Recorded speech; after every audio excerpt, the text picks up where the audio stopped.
Frente de batalla. Ensanchando la brecha en Robotine. Las VDV. Última ratio Putin.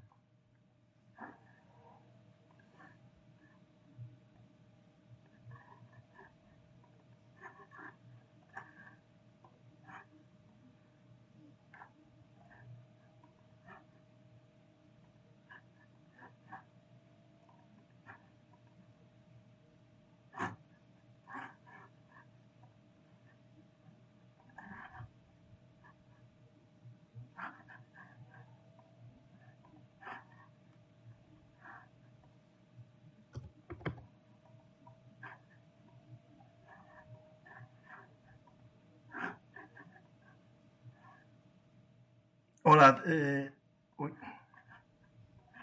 hola a todos. Un segundo que cometí un error. Problemas del directo.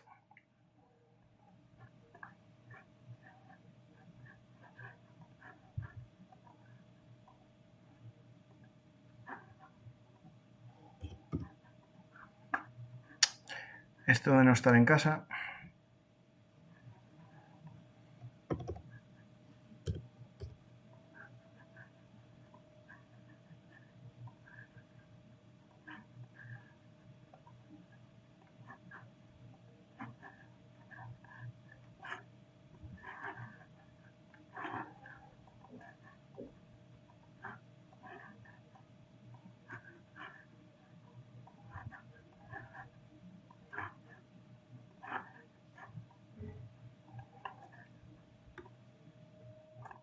Perdonad el fallo de conexión, es que al tener solo una pantalla cerré a José María y estoy solo ahora mismo en el directo.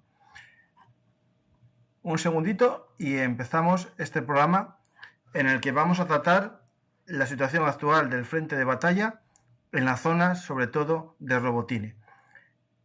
Ya sabéis que Robotine es para muchos el centro de la primera o el centro de capital, ¿no? El centro de preferencia del avance ucraniano.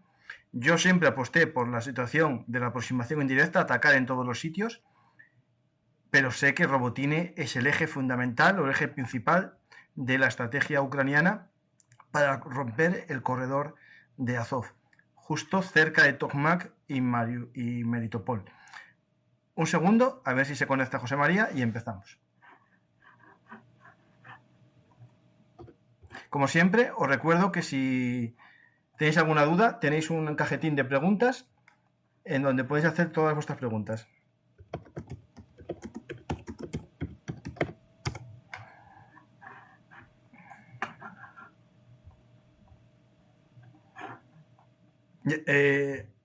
Hay muchas cosas que contar, todas giran en torno a Robotine, la situación del frente de batalla para Rusia y la necesidad de seguir reforzando horizontalmente o lateralmente el frente de batalla, ya que al parecer, viendo lo que estamos viendo, carece de tropas de calidad y con movimiento, con movilidad, a la hora de reforzar lo que se llama verticalmente, es decir, de la retaguardia hacia la zona cero de contacto. Lo que está haciendo Rusia es algo que yo ya os conté hace un par de semanas, el tema de los refuerzos laterales o horizontales, que implica sacar tropas de una zona de contacto a otra, debilitando así un frente. Esto lo acaba de hacer Rusia con sus VDV que estaban en Lugansk y otros estaban en el Dnieper, como ya había pasado ya hace unos 15 días en aquella operación anfibia en los campos cosacos, justo al norte del puente de Antonovsky. Sabéis que hay una cabeza de playa ucraniana, porque Rusia sacó a los VDV que estaban allí para llevarlas a la zona de Tokmak, dejando a conscriptos en una guarnición estática. Perdieron fácilmente la posición ante el ataque de fuerzas navales o de río, ¿no?, ucranianas, y es una muestra de que Rusia está sacando sus tropas de frentes en contacto o frentes tranquilos hacia la zona de Tokmak, Robotine, lo que hoy es el centro de nuestra atención. Espero que se conecte José María en breve y comencemos. Si no, pues ya me pongo yo aquí en solitario, como muchas veces, y hablamos de lo que está sucediendo. Que hay mucho tema y mucha enjundia, no solamente por los cambios en el campo de batalla, sino también, sobre todo, en torno a las estrategias de guerra, las críticas de algunos medios de comunicación militares ante la decisión ucraniana de no fijarse solo en un eje principal, que es la zona de Tokmak, sino hacer lo que yo llevo hablando mucho tiempo de la aproximación indirecta. Y veremos cómo hay autores americanos, académicos del arte de la guerra, que defienden que para Ucrania esa aproximación indirecta es la mejor opción. A ver si ya se conecta José María, y si no, primero, como hacen muchos, os saludo a todos los que estáis ahora mismo en el directo. Gracias, Juan, por el café. Vamos a ver.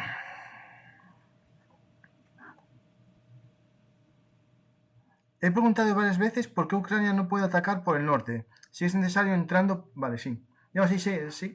Hay mucha gente que pregunta esa opción, pero esa opción implica un flanqueo de cientos de kilómetros por la retaguardia rusa, pudiendo ser atacados tanto por la zona de contacto con el Donbass como por lo poco que haya de tropas de refuerzo territoriales en el propio territorio ruso. Voy a poner lo que tú comentas, cubano soy,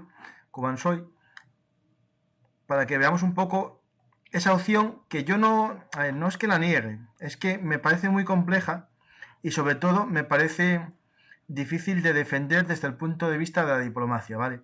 Hay que entender que esta guerra consiste en un bando que está armado con su propio, digamos, industria militar y con su propio presupuesto, y otro país que era más pequeño, con un ejército menos desarrollado, está apoyado claramente por otras potencias. Por lo tanto, no puede hacer lo que quiera, sino lo que le dejen hacer. Esto es muy importante que entendamos esta opción.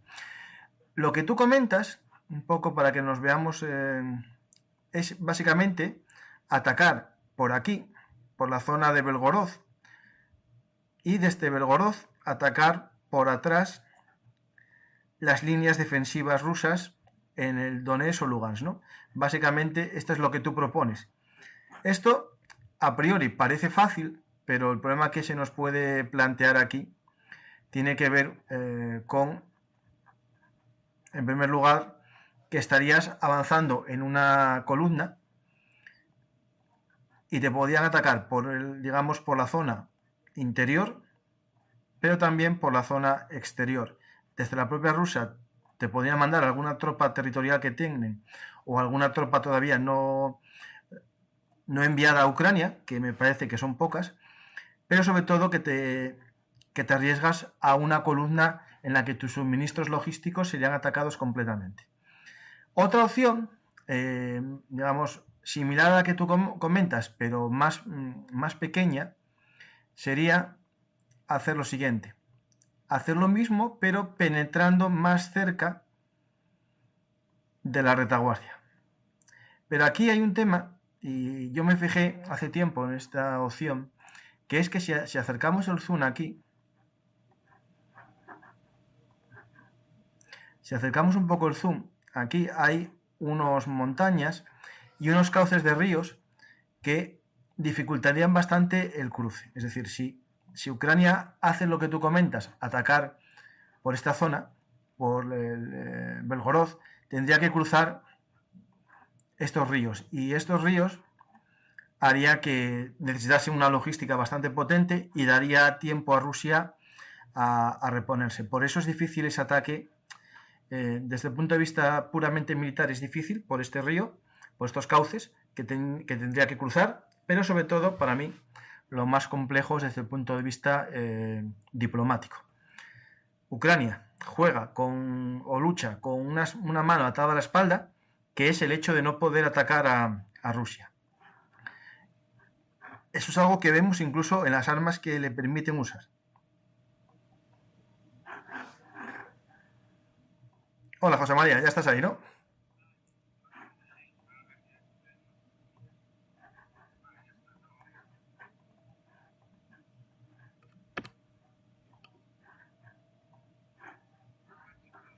Vale, tranquilo.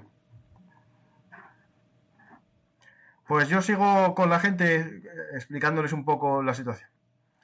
Pues tenemos esta opción, que es lo que comentáis muchos, de atacar por la retaguardia, ¿no? Colarse por Belgorod y descender hacia el sur. Eso es algo que ya lo vimos muchas veces, pero tiene esa dificultad. Primera, política, diplomática, y la segunda, los ríos que, digamos, transcurren este-oeste y habría que cruzarlos bajo el fuego enemigo en territorio enemigo, ¿no? Hola, José María. Estabais comentando de abrir un frente por Belgorod. Sí.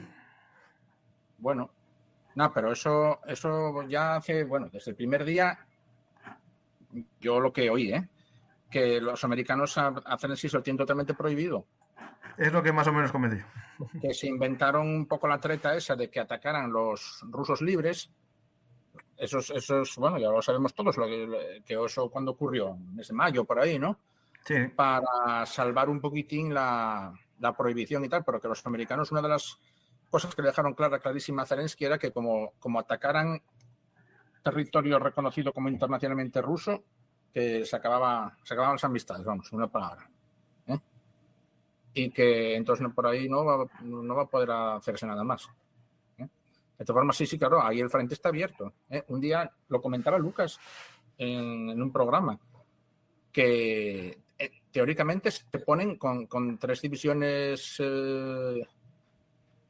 mecanizadas, se plantan en las puertas de Moscú, porque ahí no hay fortificación de ninguna clase y ni tampoco tropas. Lo tienen todo en el sur. Bueno, tienen todo en el sur, no, lo tienen todo en el frente de Ucrania, vamos. Sí. O sea que... Pues la idea de hoy es hablar un poco de esta opción y de muchas más que se nos puedan plantear al público y a nosotros. Hoy nos vamos a fijar sobre todo en Robotine, que es digamos, la zona especial de este programa, ¿no? Ahí en Robotine llevamos mucho tiempo, ya 2 meses hablando de Origiv, Robotine, Tokmak, Melitopol, esa zona del corredor de Azov, más centrado un poco hacia Crimea, ¿no? Y ahí estuvo muy parado todo, parecía que no avanzaba, pero de repente cae Robotine, el norte de la ciudad, avanza Ucrania poco a poco hacia el centro de la pequeña ciudad, villa, pueblo, ¿no? Pues serán 1000 habitantes como mucho. Vimos unas imágenes de mujeres ucranianas que se alegran al llegar las tropas ucranianas y parece que hay contraataques rusos. Durante un tiempo no se avanza, pero hoy hay mucha información, que eso es lo que quiero que ahora nos digas, José María, de que parece que ya descendieron al sur del pueblo, avanzando ya hacia la siguiente población y sobre todo abriendo más la brecha hacia el oriente, ¿no? Digamos, la zona más baja del valle avanzaron mucho más que por las alturas, ¿no? Sí, a ver, bueno, en primer lugar, por Robotine se luchó, vamos a ver, por lo que es el casco urbano de Robotine, no se luchó tanto como cabría pensarse. La pugna por tomar Robotine llevó meses, pero luego hubo ahí un punto de inflexión por el cual los ucranianos en relativamente poco tiempo, en prácticamente 3 días, se apoderaron de la localidad, que bueno, cuando digo localidad es una aldea, porque aquí en esta guerra hablamos de aldeas en la mayor parte de las ocasiones, ¿no?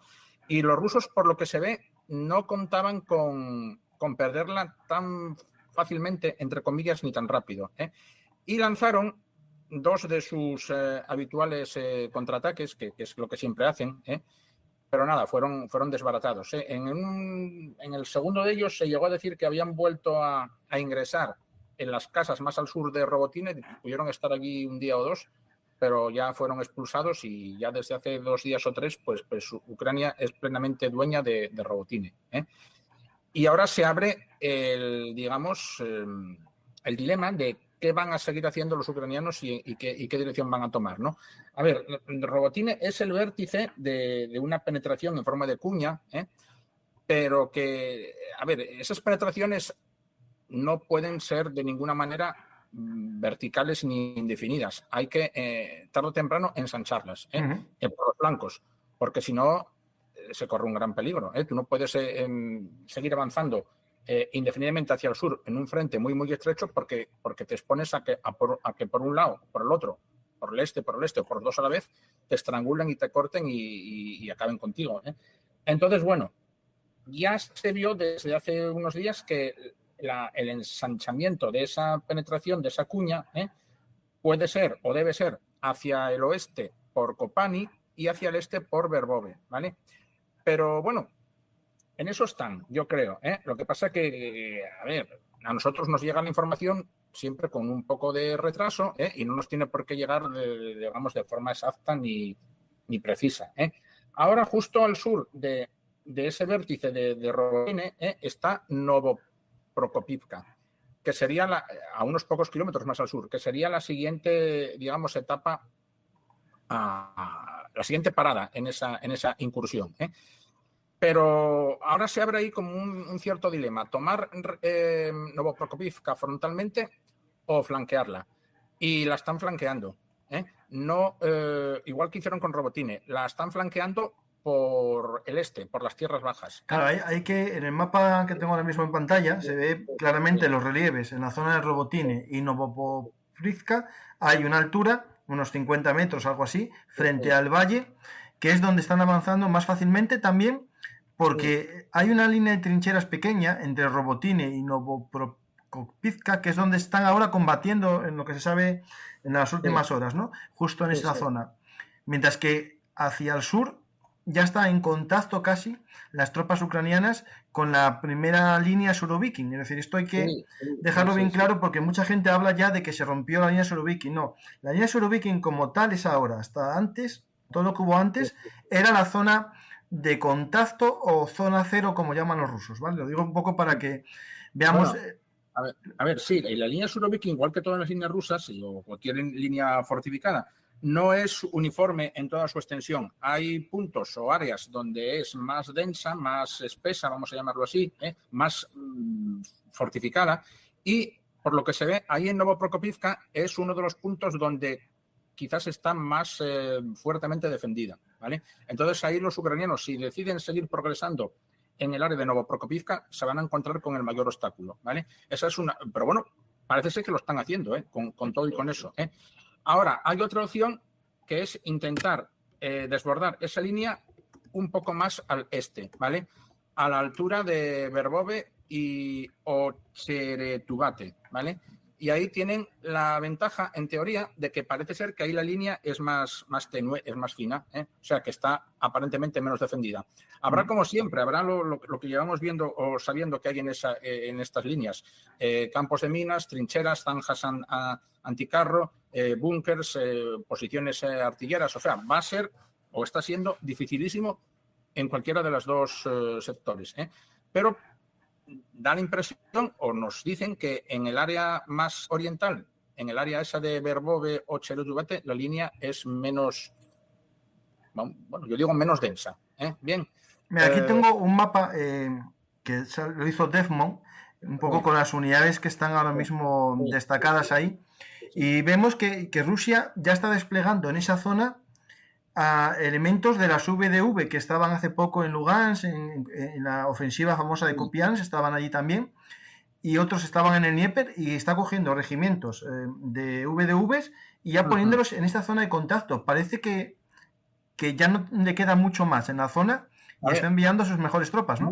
Desde luego. A ver, la caída de Robotine para los rusos fue un hecho gravísimo. Yo, como te decía antes, ellos se habían hecho la idea de que Robotine no iba a caer. De hecho, Robotine tardó 2 meses y pico en caer. Y luego cayó un tanto de improviso. No digo que de un día para otro, pero casi. Y entonces yo creo que eso hizo saltar todas las alarmas en Rusia. Y enviaron a apagar el incendio, nunca mejor dicho, a las 2 mejores unidades que les quedan. O, bueno, las 2 mejores unidades de infantería que tienen casi desde que empezó la guerra, las 2 divisiones aerotransportadas de los paracaidistas, las VDV, y entre ellas la más afamada, la más, digamos, nombrada, la más mítica, por así decirlo, la 76, ¿vale?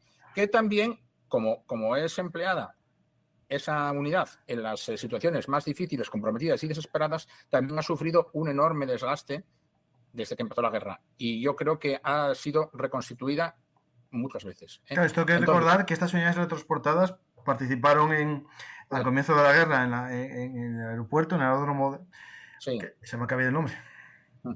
De Hostomel. De Hostomel, justo. Y otras unidades, por ejemplo, en Vuhledar estuvieron ellos también, por lo tanto, que era poco ya, a lo mejor, estas unidades. Los protagonistas, los que se llevaron la fueron más los anfibios, sí, los de... Sí. Pero la 76 VDV, esa, en todos los conflictos que tuvo Rusia en las últimas décadas, fue siempre la punta de lanza y la unidad de choque. Y tiene un gran historial, no cabe duda, pero un gran historial de bajas y pérdidas, porque ha sido empleada en los peores momentos y las peores situaciones. Claro, estas unidades, hay que recordarlas que estas unidades en sí están pensadas para luchar en situación copada, es decir, es verdad que están bien entrenados para resistir en una posición y defenderse, pero no están pensadas para hacer frente a un avance blindado normalmente, no son unidades para frenar un avance como este. Bueno, las fuerzas paracaidistas, desde luego, no están pensadas para estas situaciones de defensas lineales o de defensas casi estáticas. Por más que digan que hacen una defensa, digamos, flexible, pero yo creo que no. Pero claro, al final las están empleando de esta forma, para algo que no fueron realmente pensadas. Pero claro, es que son las dos únicas, mejores y grandes cartas que a Rusia le quedan ahora por jugar, ¿vale?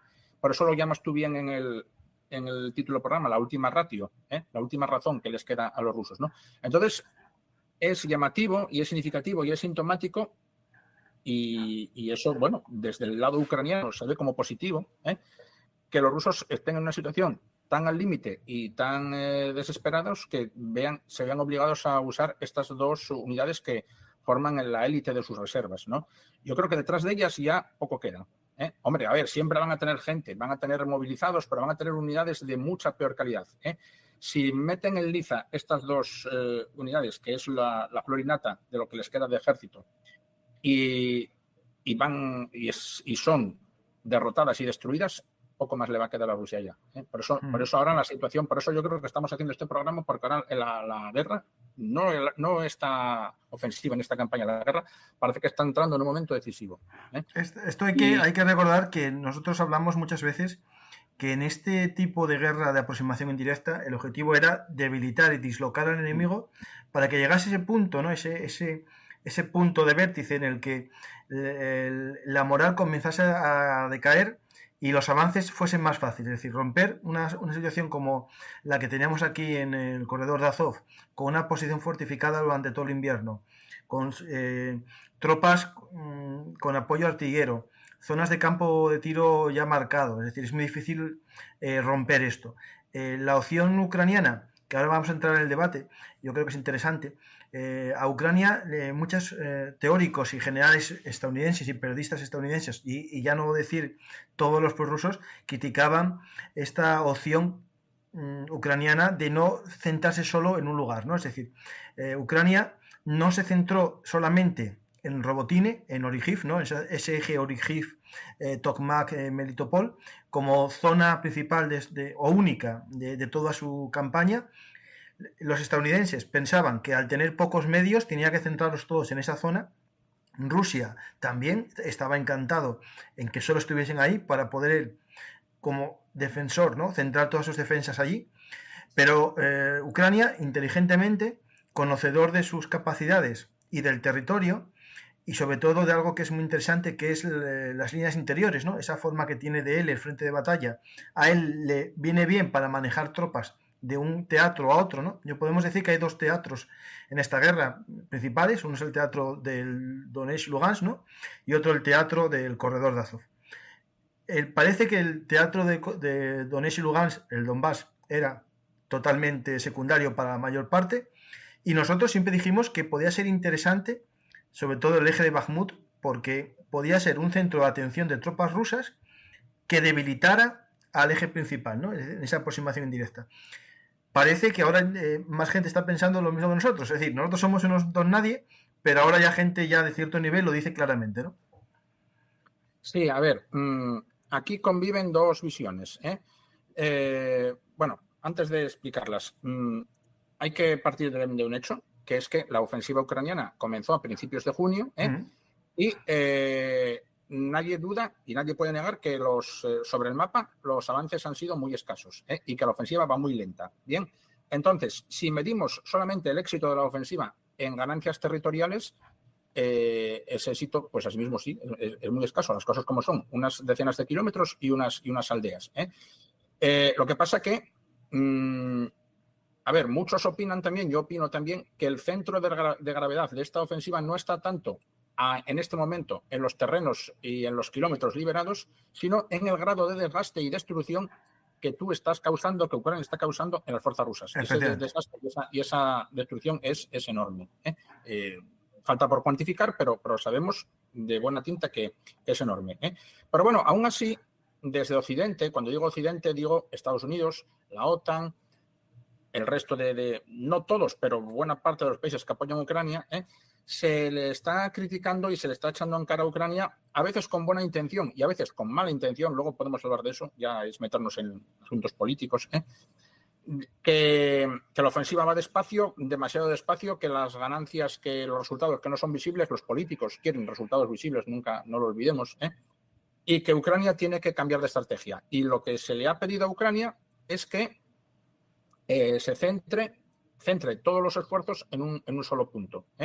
Y a Ucrania le han dicho que, vamos a ver, algo así como que se olvide del Donbass, que se olvide de Kharkov, que se olvide del Dnieper, que se olvide de los ejes estos de Vuhledar y de Oriko-Vasilivka, y que, perdón, Oriko-Vasilivka, no, Velika Novosilka, y que eche el resto en el área esta de Orihif-Robotine, ¿vale? ¿Y quién le ha dicho esto, claramente? Bueno, pues se lo han dicho ni más ni menos que desde Estados Unidos y de la OTAN. Y esa, digamos, consejo, vamos a llamarlo así, yo creo que es algo más que un consejo, se ha manifestado en una reunión que tuvo lugar hará más o menos 15 días, entre una reunión, no, fue ya un consejo de guerra. Un consejo de guerra, no me refiero a un proceso militar, me refiero a vamos a ver, una asamblea, una reunión de militares, ¿no? A la que asistieron ni más ni menos que el jefe del Estado Mayor británico, el almirante Radakin, y el comandante en jefe de las fuerzas de la OTAN americano, el general Cavoli. Y se reunieron se reunieron con Zaluzny, todo su Estado Mayor. Y ahí le hicieron ver que era necesario ese cambio de estrategia y parece que Zaluzny que aceptó. ¿Por qué? Porque de esa reunión a esta parte hemos visto cómo Ucrania, no sé si totalmente tal como le piden los americanos, pero sí en buena medida, ha puesto el foco, el énfasis, el esfuerzo principal de su ofensiva en este sector de Robotine y han llegado las ganancias. O sea que parece que de momento los hechos están dando la razón a los americanos. Claro, pero claro, están dando la razón por algo que la gente parece que no se dio cuenta. Cuando en junio comenzó toda la ofensiva, aquí tú y yo, sin saber nada y sin ser somos unos comentadores, no somos ni opinólogos, nosotros hablamos de historia, que al final esto es historia, solo cambia un poco la temporalidad, ¿no? Hablamos de que no se podía esperar nada sin haber hecho un desgaste previo, que ese desgaste el año pasado fue todo el verano y comenzó la ofensiva hacia el 25 de agosto. Estamos justo en este momento. Claro. Es cierto que cambian las circunstancias porque durante todo el invierno, con la obsesión de centrarse en Bakhmut por parte ucraniana de defensa, dejó a Rusia fortificar todas las posiciones, ¿no?, en el resto del territorio ocupado, y ahora hay que romperlo. Pero claro, no se puede esperar, y el que pensó que se podía romper puede que no tuviese, primero, como dice el director del ISW, la experiencia real de manejar una ofensiva de este tipo. Estados Unidos no la manejó casi desde la Segunda Guerra Mundial, porque él no pone la guerra de Irak, la guerra del Golfo como un caso similar. No porque el enemigo no era de igual entidad. Eso. Tú no puedes comparar el ejército de Saddam Hussein con el ejército ruso. Por grande y aparentemente sobre el papel poderoso fuera el ejército de Irak, y por degradado que esté el ejército ruso, da igual. El ejército ruso sigue siendo el ejército ruso y no es el ejército de Saddam Hussein. Eso por descontado. Y en este caso, Ucrania, claro. Tampoco, por supuesto, Ucrania es el US Army. Claro. No tiene ni puede soñar tener jamás una fracción del poder sin límites, vamos a llamar sin límites, que tiene el US Army y Estados Unidos. Claro, cuando hablamos romper un frente sin apoyo aéreo, claro, que es muy fácil cuando tú tienes desde F-35, el F-18, el F-16 que te sobran y los A-10, ¿no? Y los B-52, claro, y los Tomahawks y vehículos de apertura de brechas en número ilimitado y bueno, y todo lo ha habido y por haber, ¿no? Y luego, por supuesto, también ninguna clase de límite político que le ponen a Ucrania, entre otras cosas. Bien, que eso ya lo hemos comentado antes, ¿no? Entonces, bueno, bien, de momento, esa opción que los americanos y la OTAN le han aconsejado a Zelensky parece que está dando frutos porque parece que se está consiguiendo la ruptura. Falta que se verifique por completo la consecución de la ruptura. Están en ello. Y de hecho hay noticias ya en algunos Twitter de que hay tropas rusas rindiéndose en grupos ya, no ya 2 o 3 a tomar la trinchera. No, y volviendo a lo que decíamos antes, el síntoma más alentador para Ucrania de que esa ruptura se está produciendo y que los rusos están en una situación francamente delicada ha sido precisamente la llegada apresurada de esos refuerzos laterales, pero ya de última ratio, que son las 2 divisiones de paracaidistas. Claro, esto hay que recordar, te interrumpo, José María, porque hay que recordar un poco que la estrategia rusa... Sí.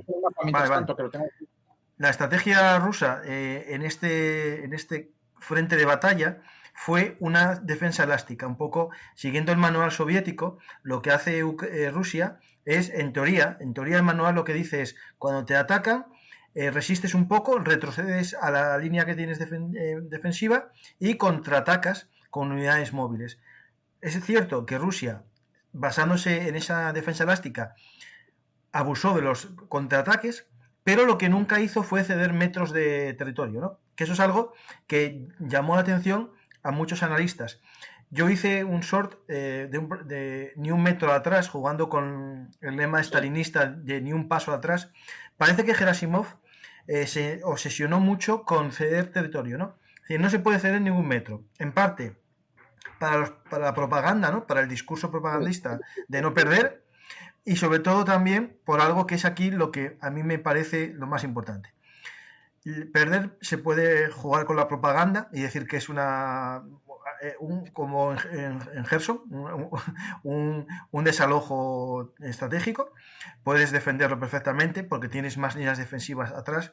Pero el tema es que yo siempre, lo que yo estuve leyendo en autores y en clásicos, es que la defensa elástica en retirada precisa movilidad, precisas unidades con camiones, unidades con vehículos blindados que permitan a los soldados retroceder. Y al parecer Rusia ya está sufriendo muchas bajas en el aparato logístico. Lo sufrió al comienzo de la guerra y a día de hoy parece que está usando muchos camiones civiles ya en frente de batalla, es decir, ya en línea de combate. Hubo prohibiciones por parte de Gerasimov de usar vehículos civiles, pero al final no se pudo cumplir porque no tienen capacidad tampoco para movilizar a muchas tropas ya en vehículos militares. Hay algo que a mí me llama la atención, por ejemplo, es que en la mayor parte de las pérdidas que aparecen en el Oryx, muchos son camiones, ¿no?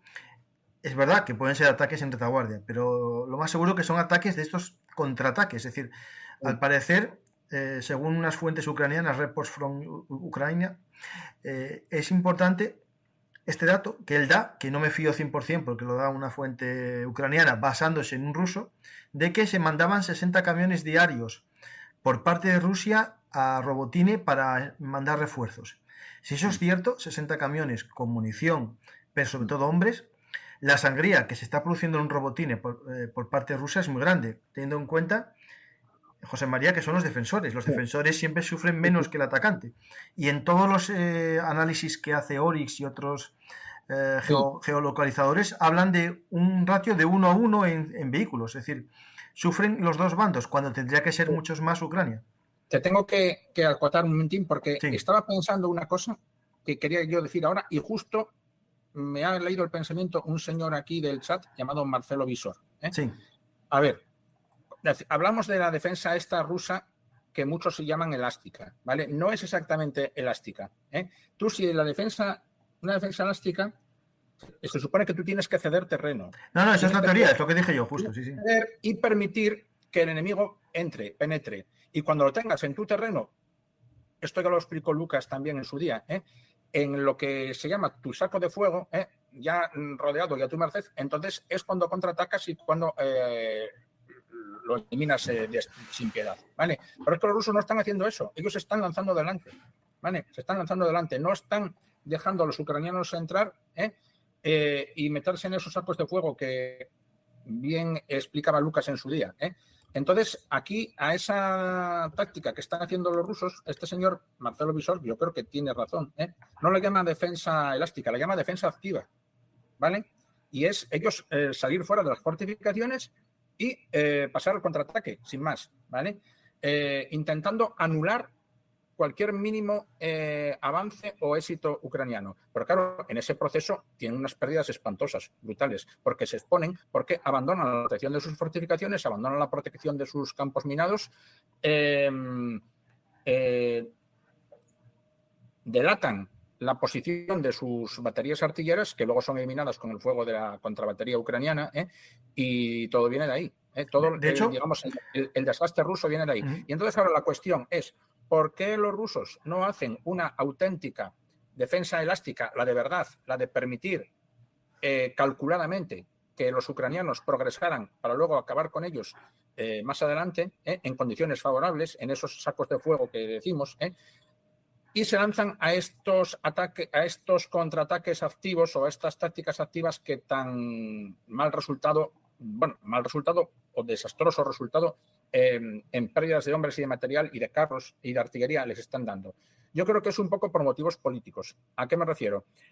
Rusia quiere vender la moto de que la ofensiva, y lo está consiguiendo hasta cierto punto, ojo, de que la ofensiva ucraniana está fracasando, ¿vale? Y entonces, ¿cómo Rusia vende la moto de que la ofensiva ucraniana está fracasando? Si no hay avances, ¿vale? O si los avances son mínimos, Entonces, sí, desde ese punto de vista, los rusos nos están demostrando que, y en parte tienen razón, de que Ucrania no ha avanzado, de que los avances han sido muy escasos, de que han sido lentos, que las ganancias territoriales han sido mínimas, pero claro, el precio que están pagando por, no sé cómo decirte, ralentizar o hacer lenta esa ofensiva ucraniana es enorme. O sea, para esto que están haciendo casi no les hacían falta tener fortificaciones. No sé si me explico, ¿no? Sí. Pero claro, la narrativa, que es fácil de vender, es que tú coges un mapa, ellos nos enseñan un mapa a los periódicos occidentales y, a ver, el día 4 el frente estaba aquí, el día 4 de junio, el día 28 de agosto está aquí, avance ha sido de 12-15 kilómetros, nada, ridículo, es verdad, ha sido muy escaso. Pero, ¿qué pasa? Que, como dicen ahora algunos, la mano de obra rusa se está consumiendo. Claro, La artillería se está consumiendo, los carros se están consumiendo, los camiones, la logística se está consumiendo. Y mientras tanto, persiste el trabajo lento, sistemático, continuado, diario, ucraniano de interdicción de la retaguardia rusa, la inmediata y la profunda.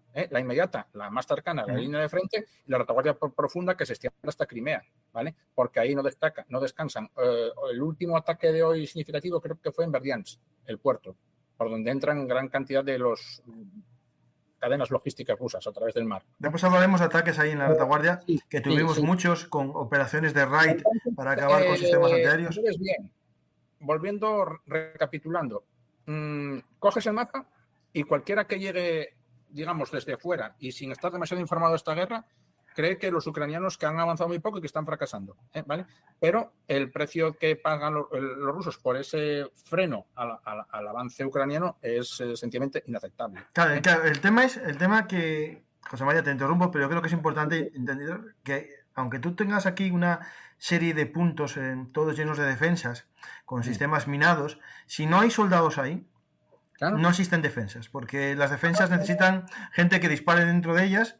Y al parecer, viendo que están mandando a las VDV a la primera línea Suroviking, que es que no había tropas allí. Cuando vemos el mapa de Desmond en el que posiciona solo a los VDV en esa zona, parece que no había más gente allí antes, ¿no? Ya, efectivamente, sí. O sea, ellos lo dieron todo por frenar a los ucranianos por frenar a los ucranianos en Robotine y fracasaron. Y ahora mismo han tenido que mandar deprisa, corriendo, con urgencia a las VDV. ¿Qué ocurre? ¿Que no tienen otra gente mejor? Pues no tienen otra gente mejor. Y entonces ahora, si les sale mal esta jugada y las VDV son desbordadas, superadas, deshechas o aniquiladas, me da igual. Bueno, lo siento mucho, pero ¿qué más les queda? Vamos, lo siento mucho, no lo siento, pero me pongo en su lugar, vamos. Sí. O sea que el tema es ese, ¿vale? Por, digamos, conseguir el objetivo político de demostrar que la ofensiva ucraniana va lenta, va despacio, está fracasando, etcétera, y muchos aquí en Occidente se están tragando esa narrativa que es, yo veo aquí, que aquí en Occidente es tremendo, cómo, con qué facilidad, no sé, políticos, medios de comunicación, sobre todo medios de comunicación, ya la gente, digamos, en la calle, bueno, ya no le echo tanta culpa, pero se tragan con una alegría y con una credulidad esa narrativa rusa, que bueno, yo no la veo por ninguna parte, pero bueno, en fin. Claro, esto, bueno, hay que entender una cosa importante y esto es algo que Sí. hay que decir claro, y cuando a ti y a mí nos acusan de cosas, tú y yo somos nada, historiadores, profesores, que tenemos nuestro trabajo, y esto, bueno, en mi caso hago muchos programas de historia y de actualidad, y en tu caso es solo por puro, digamos, amor a divulgar lo que está sucediendo Sí. a la gente. Tenemos nuestra simpatía por uno de los bandos, eso es cierto, pero no somos pagados por ninguno de los medios de esos dos bandos, ¿no? Es decir, nosotros somos José María y Paco, residentes en Asturias, y tenemos nuestra simpatía por el invadido, ¿no? Pero no somos gente que tiene contactos con, ¿cómo se dice? Estos lobbies, ¿no? Lobbies rusófilos, no es Rusia, no sé qué, o lobby de China por no sé qué, que como hay algunos canales de televisión en YouTube que tienen esos contactos, o gente que ve un target objetivo y va a buscar más audiencia, o gente que también lo que hace es informarse casi de agencias de prensa rusas y lo reproduce el mensaje con una voz robótica o leyéndola, ¿no? Es decir, nosotros intentamos entender lo que está sucediendo y, dejando de lado nuestras simpatías, cuando Ucrania hizo mal las cosas lo dijimos, cuando Ucrania hace bien las cosas lo hacemos, y cuando Rusia hizo bien las cosas lo dijimos.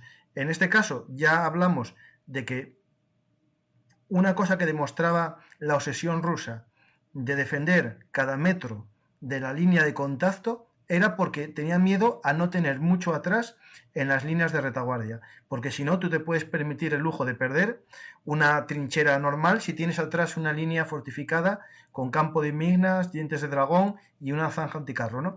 Es decir, la obsesión les hizo desgastar muchas tropas, sobre todo artillería, y hay que recordar que Girkin está en la cárcel, entre muchas cosas, porque criticó la política de Gerasimov de la artillería, de poner en riesgo la artillería.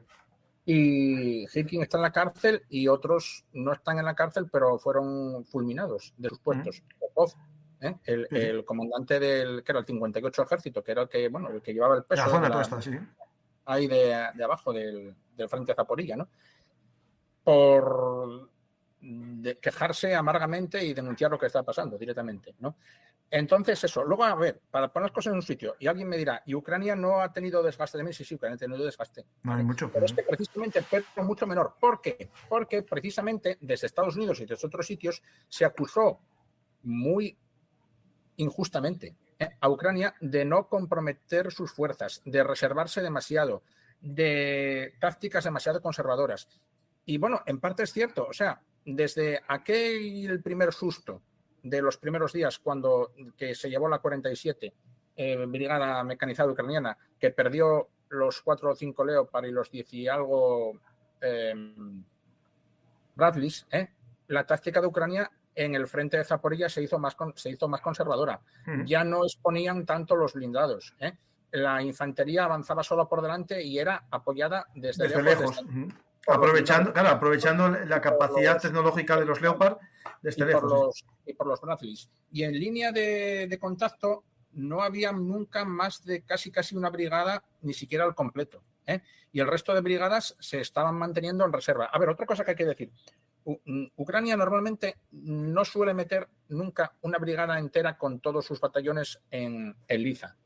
Mete batallones sueltos de una brigada, ¿vale? Si una brigada tipo ucraniana tiene 3 batallones, pues igual mete en Liza 1 y los otros 2 están en reserva. Y a veces ni siquiera el batallón entero, mete las compañías, digamos, más de choque, ¿no? Luego, bien, esa crítica que se decía a Ucrania, en cierto modo, algún sentido tenía, ¿vale? Entonces, si esa crítica tenía sentido y Ucrania no se estaba empleando tan a fondo como algunos quisieran, Ucrania no se ha desgastado tanto. No se ha desgastado tanto. A ver, todas las brigadas han sido empleadas. Yo creo que a estas alturas ya han entrado en fuego casi todas. Pero eso no quiere decir que todas estén desgastadas. O sea, tú puedes coger un batallón o varias compañías, una brigada, meterlos en... Sobre todo, José María, rotándolas, dejándolas 3 días en contacto, 4, que aprendan, que quiten el miedo al combate. Mira, de hecho, voy a hablar hablo de Cayo Mario, que lo conocéis todos, que escribí un libro sobre él.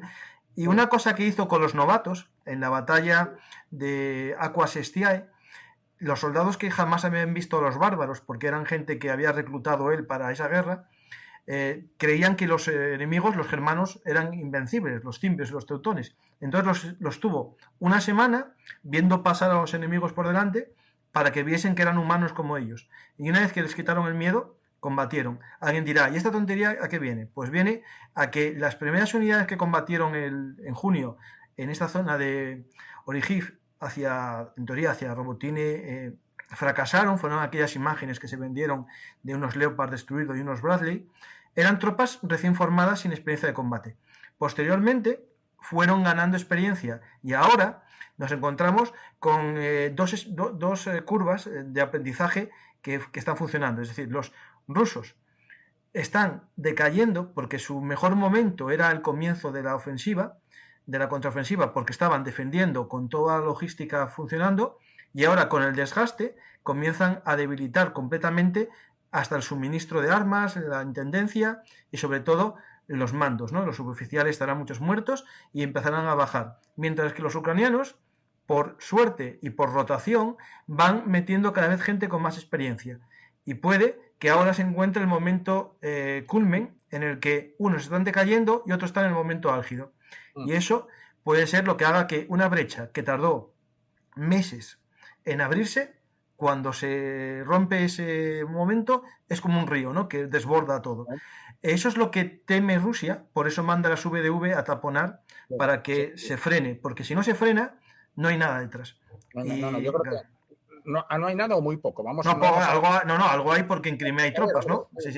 Pero evidentemente.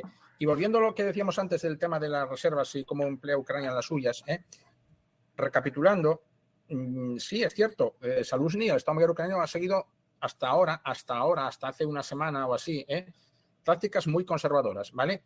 Que llevaron a este cierto estancamiento del que muchos le acusan, pero también le llevaron a digamos, salvaguardar buena parte de su gente, ¿vale? Que para muchos eso es un anatema. Ahora, hombre, que un comandante se preocupe de conservar sus fuerzas y de salvar a sus hombres, eso es un anatema. Joder, no, yo creo que no.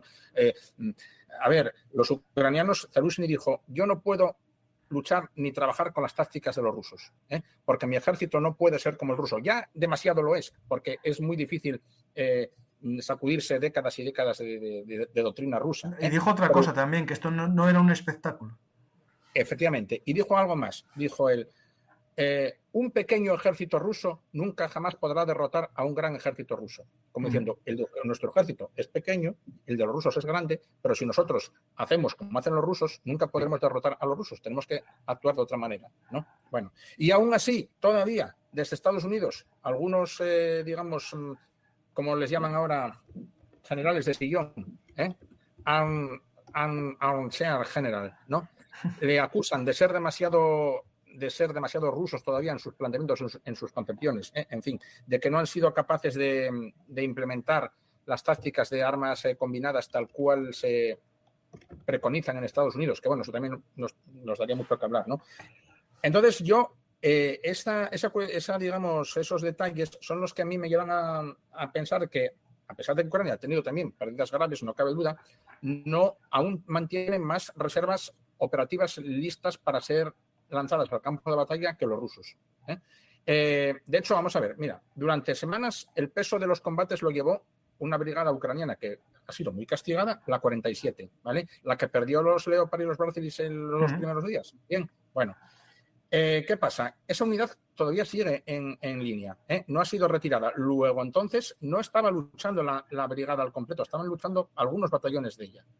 Hay, por ejemplo, a ver, ha entrado, hará 15 días o así, una unidad nueva de las más potentes que tiene Ucrania, que es la 82 Brigada Mecanizada, la que tiene 4 batallones en lugar de 3 y tiene como vehículos estrella los Striker y los...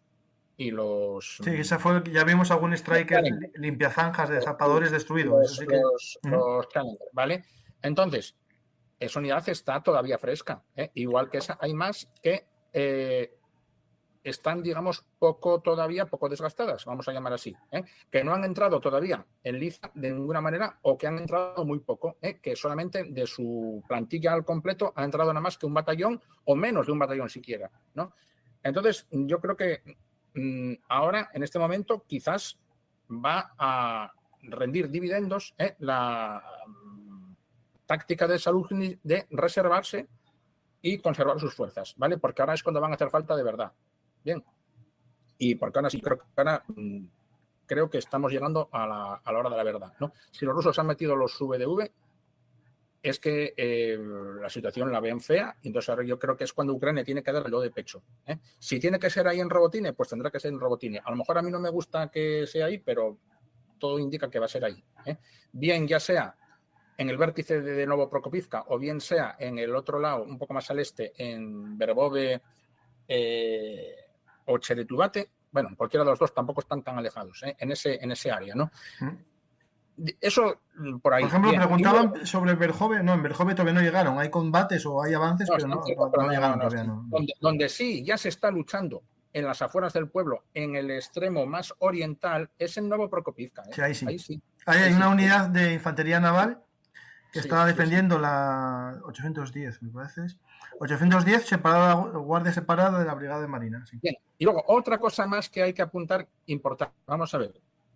Hemos dicho que a Ucrania de alguna forma se le impuso desde Estados Unidos y desde la OTAN que tenía que focalizar sus esfuerzos en el área esta de Oregiv-Robotine, y Ucrania parece que lo está haciendo.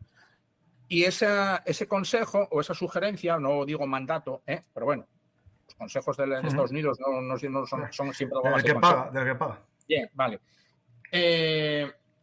Parece que es unánime esa conclusión, no es unánime, Hay voces ya no políticas, sino de militares profesionales de Estados Unidos que aprobaban y compartían la táctica de Ucrania de repartir, digamos, las fuerzas en distintos ejes de avance, ¿vale? ¿Y quién era el defensor de esa, el defensor de esa teoría? El defensor de que hay que dejar a Ucrania en paz, que no hay que entrometerse en sus decisiones, que hay que dejar que ellos hagan la guerra conforme a sus planes, el general Kean. El general Kean, que ya está retirado, ¿vale? Pero es una voz autorizada, un general de 4 estrellas, y es el director del ISV, ¿vale? Que no es una asociación. Yo lo sigo mucho y me gusta mucho cómo escribe. Tampoco. Entonces, ¿qué dice el general Kean? El general Kean ha sacado ahora hace poco un artículo en el que, en primer lugar, denuncia y se queja amargamente de todos aquellos que quieren, digamos, leerle la cartilla y hacerle los deberes a... En el Wall Street Journal, sí. Sí. Y luego, él defiende, con otras palabras, pero más o menos esto que apoyas tú de la aproximación indirecta, de que Ucrania no puede ni debe focalizar todo su esfuerzo en un solo punto, que tiene que repartir sus fuerzas en distintos ejes de avance, presionar en varios sitios a la vez, a la espera quizás de que en algún sitio sea propicia la ruptura, ¿vale? Entonces, bueno, bien. Mira, eso, dejemos que Ucrania dirija su propia contraofensiva. Entonces, él tiene esos dos argumentos. Uno, dejar a los ucranianos trabajar solos, darles todo lo que necesiten. Él, como la mayor parte de los militares americanos, en contra de muchos, digamos, centros de decisión políticos, dicen que a Ucrania hay que darle todo lo que necesite, que no se le está dando. Por supuesto sabemos que no se le está dando los Atacams, que no se le está dando los F-16, que los M1 Abrams están cerca de llegar, pero no han llegado todavía, que el resto de materiales se le dan de forma, vamos a decir, gota a gota, tasados. Es cierto que llega mucho material, pero no todo el que tenía que llegar de una vez y para siempre. Y entonces él dice eso, que hay que suministrar a Ucrania todo lo que necesite y más, todo lo preciso, y también dejarles a ellos trabajar, que ellos son los, como dirían estos, ¿cómo se llama, hombre? Los liberales económicos clásicos, los mejores jueces de su propio interés, Sí. ¿vale? ¿Verdad? Y de hecho dice una cosa que también me llama mucha atención, ya aprovechando la historia. Bueno, ya, no te quiero terminar, nada más. Entonces son esos dos puntos de vista. La doctrina de la OTAN y del alto mando americano, que dice que a Ucrania hay que centrarla, entre comillas, a Zaluzny, hay que decirle que se centre en el frente de Orychif-Robotine, y la visión del general Kain y del ISV, que hay que dejar a Ucrania a su aire y que ella decida dónde, cómo y cuándo debe hacer las cosas. Vale, bien. Bueno, sí, lo que ibas a decir. No, es que no, lo que dice es que la última vez que Estados Unidos se enfrentó a un dilema similar, ¿sí? De una posición claramente defendida y preparada, fue el general Patton en el 44, y después ya no hubo más, es decir, por los demás casos no hubo más. Y algo que también dice, y es cierto, es que eso que piensa todo el mundo, lo piensa todo el mundo, hasta los rusos, y por eso los rusos pusieron a sus mejores unidades de K-52, los helicópteros, en la zona de Verdiansk. Por eso pusieron a sus mejores unidades en esa zona. Es decir, es lógico. Por eso la aproximación indirecta funciona. De Verdiansk, de Melitopol. No, pero de Verdiansk está la base de helicópteros que ataca ahí. Bueno, sí, vale, ellos salen desde Verdiansk, sí. Y luego hay una tercera vía que algunas personas defienden, por ejemplo, entre nosotros, Gon, que claro, él tiene esa... Gon sabe mucho, pero bueno, bien, él es su mantra desde que empezó todo esto, que para él la ruptura idónea es por Vuhledar. Y que entonces, que todo esto que está haciendo Ucrania ahora ¿cómo se llama? En el eje de Robotine, Orychif, Tokmak, que vale, que muy bien, que sigan, pero como forma de fijar y distraer a los rusos para en un momento dado lanzarse en tromba por el eje Borno-Baja-Vuhledar. Eso es lo que piensa él. No, yo esto lo veo complicado. O un poco más al oeste por el eje de Pologi-Verdiansk. ¿Vale? Yo lo veo complicada esa opción. Yo también. Porque, a ver, vale, es más corto el corredor, es cierto. Sí. Tomando Volnovozhka, rompes un eje ferroviario de los pocos que le queda a Rusia en el corredor, pero el problema que tiene es que está muy cerca del Donbass. Y por tanto, la capacidad de una respuesta o enviar tropas lo tiene más fácil Rusia, ¿no? Es decir, yo lo que no sé, y ahora me llama la atención un poco. Perdona, pero a ver, él hace unos meses decía el eje Borno-Baja-Vuhledar y llamaba a esa operación con su propio nombre, la Gran Vuhledar. Pero ahora últimamente decía que a lo mejor no Vuhledar, un poco más hacia el oeste, en Pologi-Verdiansk. Bueno, ¿vale? Sí, vale. Entonces, sí. ¿cómo se aprovechando la bolsa esa que se rompe. Aprovechando el balcón iniciada en Velika Novosilka. De Velika Novosilka sabes que han llegado a Staramayorsk y a Eurosaine. Bueno, bien, es otra Ahí opción. Sí, esa me gusta más a mí que Melitopol por el tema de los campos que no hay casi líneas defensivas ahí.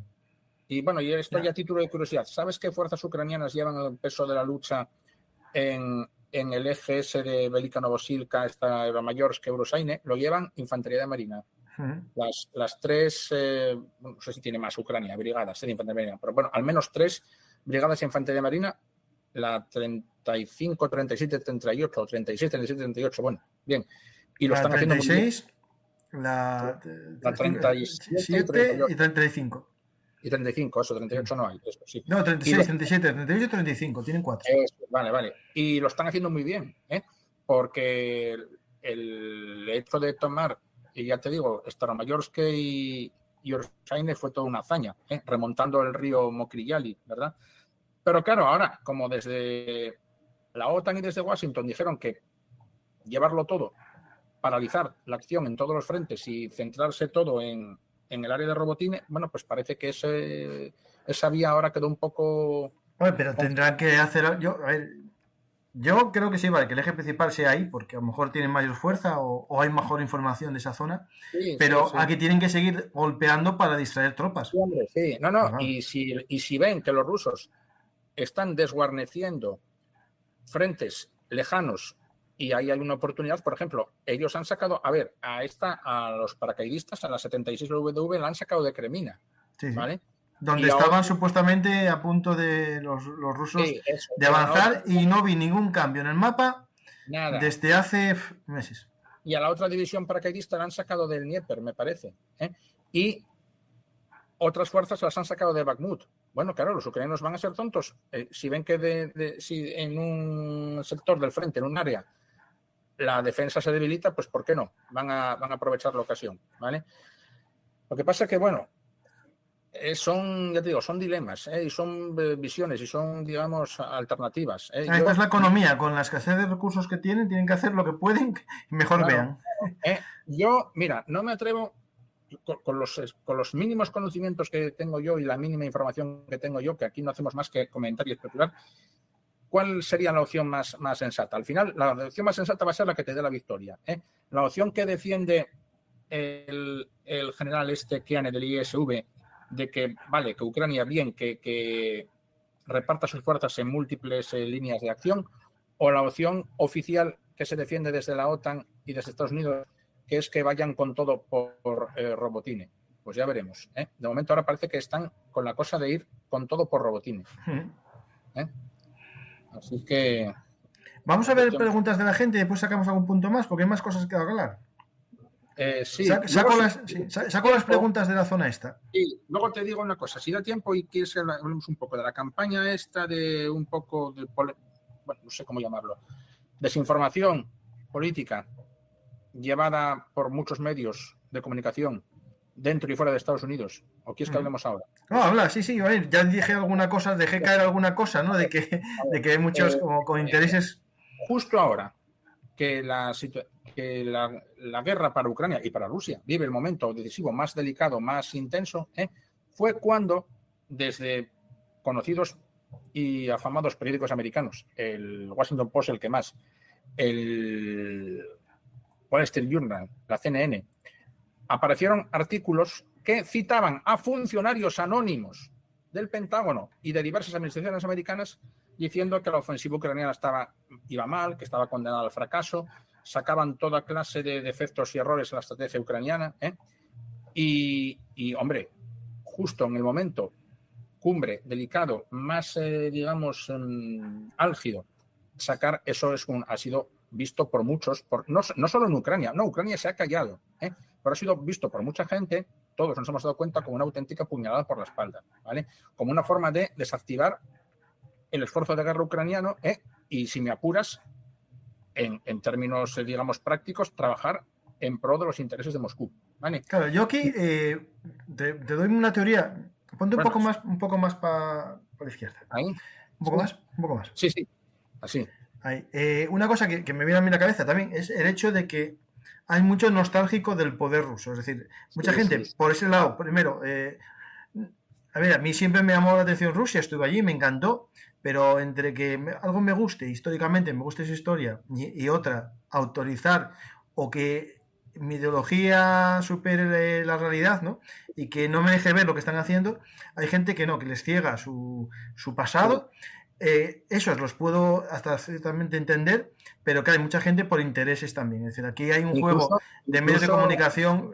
Incluso en Estados Unidos. Sabemos aquí en España, y no quiero ya seguir más, pero lo tengo que decir, que entre nuestros propios militares todavía alguno queda que ve con admiración lo que él creía que era la, no sé, perfecta máquina militar ruso-soviética. Ya, pero eso ya demostró que no. Es decir, bueno, pero es igual, ese pensamiento caló y el que piensa eso lo sigue pensando. Es inasequible el desaliento. Hay una cosa, José María, que no se nos puede olvidar, que nosotros en una guerra entendemos que mucha gente entiende que la estrategia es militar, ¿no? Pero hay una estrategia para ganar una guerra que también es la política, ¿no? La diplomática. Y aquí Ucrania tiene el objetivo de cortar el corredor de Azov como estrategia para vencer la guerra, Pero Rusia tiene otra estrategia, que en primer lugar es alargarla. Sí. Por eso hace esta guerra de trincheras y posicional, porque no tiene capacidad a lo mejor para atacar ahora, pero sobre todo su objetivo principal estratégico, desde mi punto de vista, es romper el apoyo que los países occidentales dan a Ucrania, ¿no? Se le vio esa opción ya el año pasado con lo del gas, de que iba a venir el invierno, que nos íbamos a morir de frío. Sí. Los medios de comunicación prorrusos lo decían todos los días. Ahora no hay nadie que hable del próximo invierno, si te fijas, no hay mensajes catastrofistas de que nos vamos a morir de frío en Europa.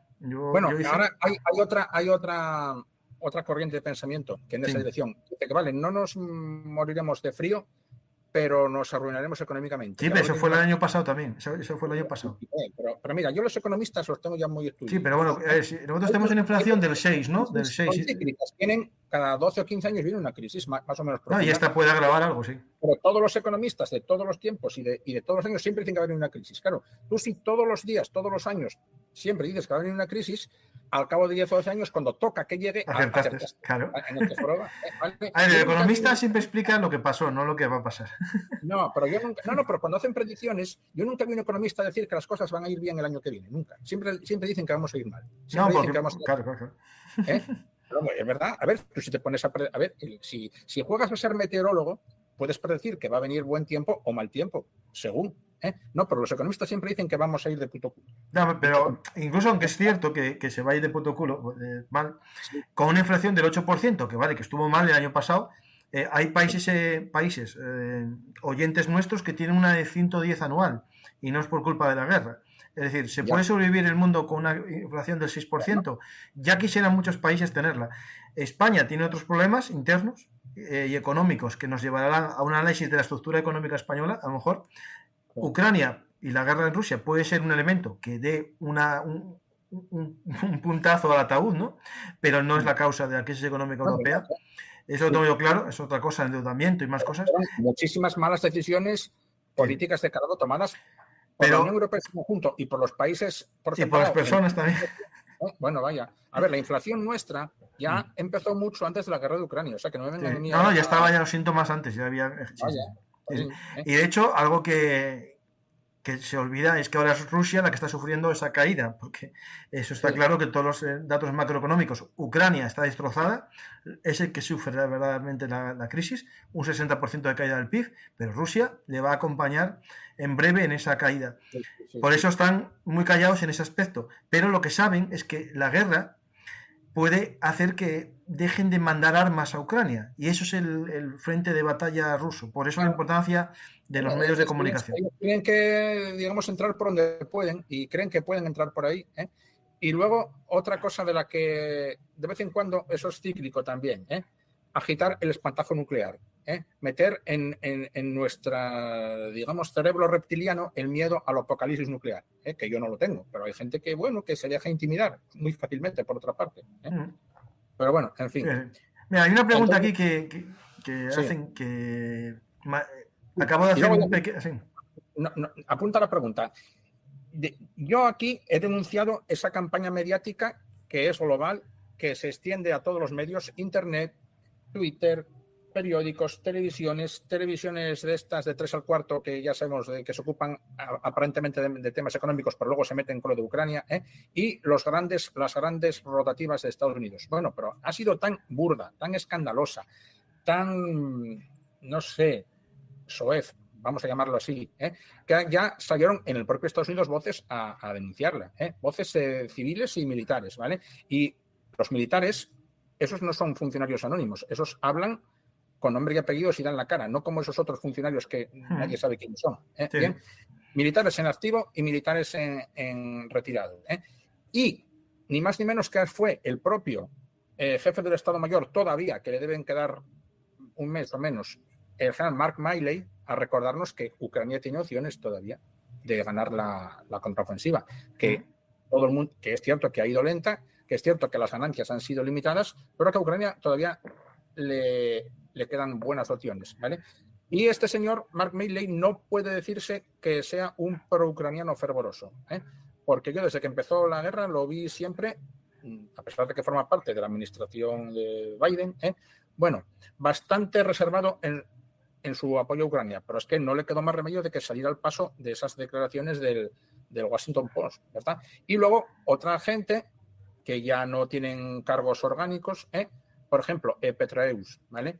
Hizo un artículo muy, digamos, también muy enérgico, denunciando a todos aquellos que ya quieren matar y enterrar a Ucrania antes de tiempo, ¿vale? Otro, a ver que yo recuerde, creo que Mark Herling, no lo sé, ahora estoy un poco... Bueno, bien, otro general de 4 estrellas americano, que decía algo parecido a lo que decía también el general Kane, que ningún ejército desde la Segunda Guerra Mundial ahora se ha enfrentado a un desafío de tal envergadura como el ejército ucraniano, con los escasos y limitados medios que tiene y con la escasa y limitada experiencia que tiene, ¿vale? Que es, ya está bien de pedirle al modesto, porque el ejército ucraniano, aunque sea numeroso, sigue siendo modesto, modesto en todos los sentidos, modesto en armamento, modesto en instrucción, modesto en experiencia, pedirle cosas que ni siquiera Estados Unidos ha conseguido desde la Segunda Guerra Mundial acá, ¿vale? Y ponía de ejemplo como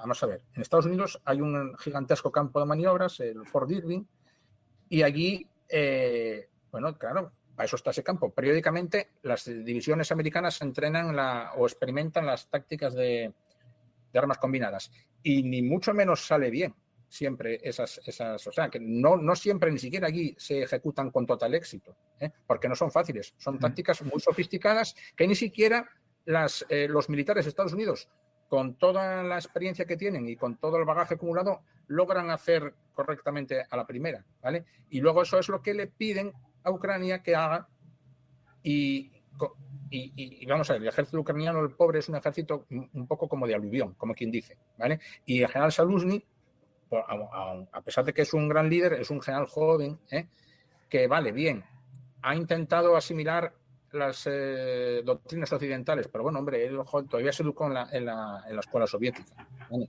O sea, que no es todo coser y cantar, ¿verdad?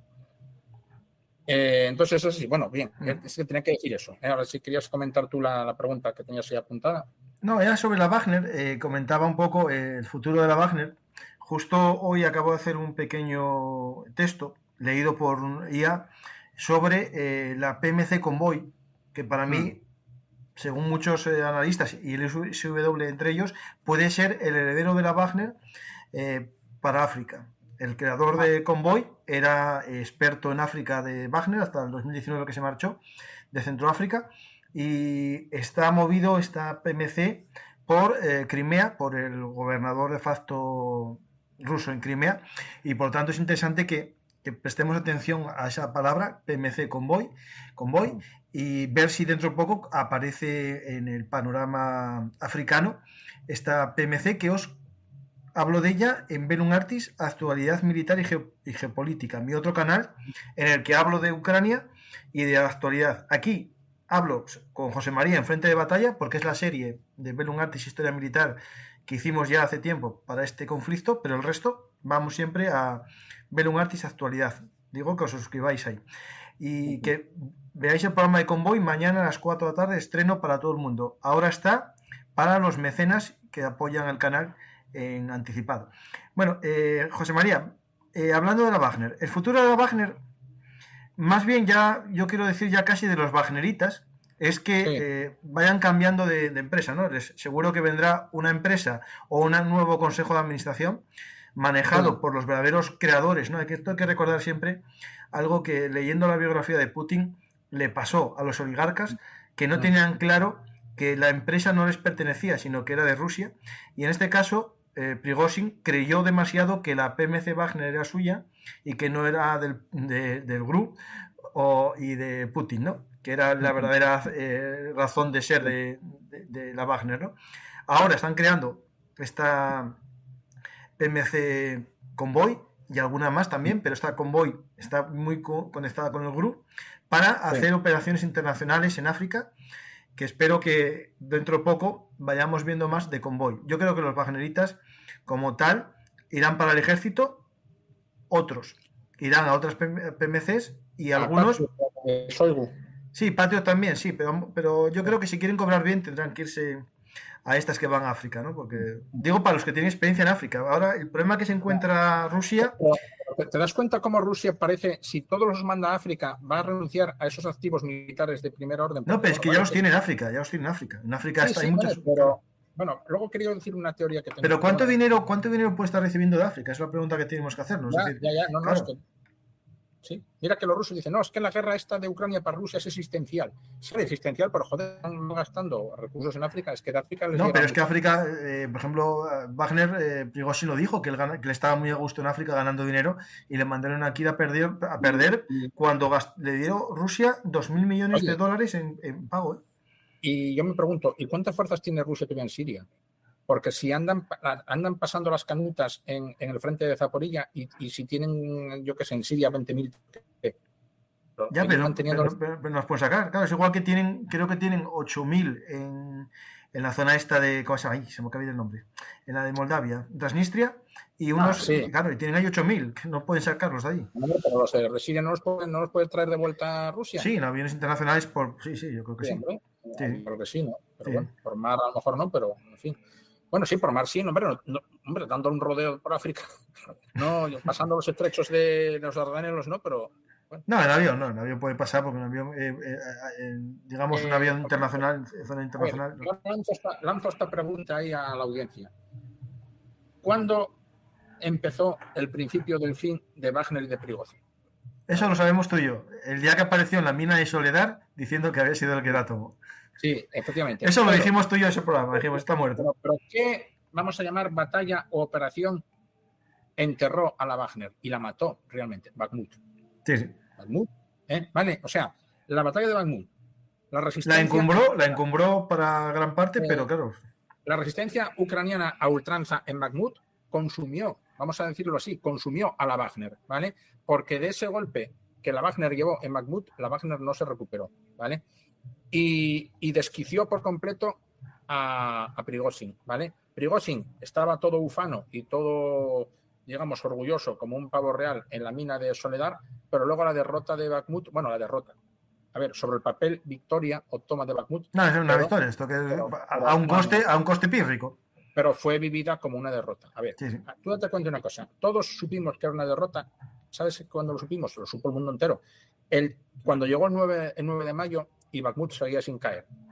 Y aquel 9 de mayo de este año en Rusia fue un auténtico funeral. No, y cuando dijo él que se marchaba nada más tomarlo.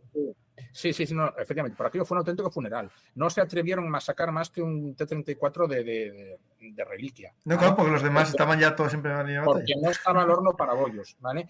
Y Ucrania, tan criticada por su decisión de aguantar Bakhmut hasta el final, hasta límites sobrehumanos, lo hizo, fundió a la Wagner, la consumió, desestabilizó a Prigozhin. Prigozhin a partir de aquella ya empezó a perder los papeles, ya los empezaba a perder antes, pero bueno, ahora ya sí que fue cuando los perdió y todo digamos, estado de cosas que condujo a la, vamos a llamarlo, Wagnerada, golpe, alzamiento, etcétera, contra Putin, todo vino del fracaso de Bakhmut. Sí. ¿Vale? Toma, pero fracaso. Bien. O sea que por eso yo digo que Bakhmut fue la tumba de la Wagner y la tumba anticipada de Prigozhin también. Sí. Y la desestabilización de Rusia, de las estructuras de poder. ¿Vale? De hecho, es cómo se puede, claro, los que encumbraron a Prigozhin, a lo más, cómo ahora intentan blanquearlo, ¿no? Su muerte. Es decir, cuando él... Date cuenta que sea en los primeros compases de la lucha, Ucrania cede Bakhmut, pues Wagner estaría intacta, luchando en otro lugar. Sí. Luchando en Kramatorsk o luchando ahora aquí en el corredor, ¿vale? Entonces, ¿y quién los iba a echar de ahí? Bien, no. O sea, eso, vamos, la Wagner quedó fuera de combate, ¿no? Ya dejó de existir como fuerza operativa. Ahora quedan los restos por ahí, unos en Bielorrusia, otros aquí, otros allá, no saben qué hacer con ellos, bien. Y luego acuérdate que yo te comenté ya hace tiempo que hace 20 días o 30 hice un programa de que la Wagner los echan de Bielorrusia, ya molesta en Bielorrusia y ahora ya no pueden ir a Rusia tampoco, salvo que admitan ir al ejército normal y claro, irse cobrando menos y para morir igual, porque les van a mandar a un grupo de estos de primera línea, ¿no? Que ya no se habla mucho tampoco de los Z-Storm, ¿no? Ya deben estar todos deshechos ya. Me parece a mí que pasó Sí. Pasó la historia también, sí. Hay muchas preguntas, José María. Van pasando a la historia todas las digamos, soluciones que ponen. Pasaron a la historia los ¿cómo se llamaba aquello? Joder, hasta a mí se me olvidó. ¿Los grupos de choque? No, los batallones, los BTGs, joder.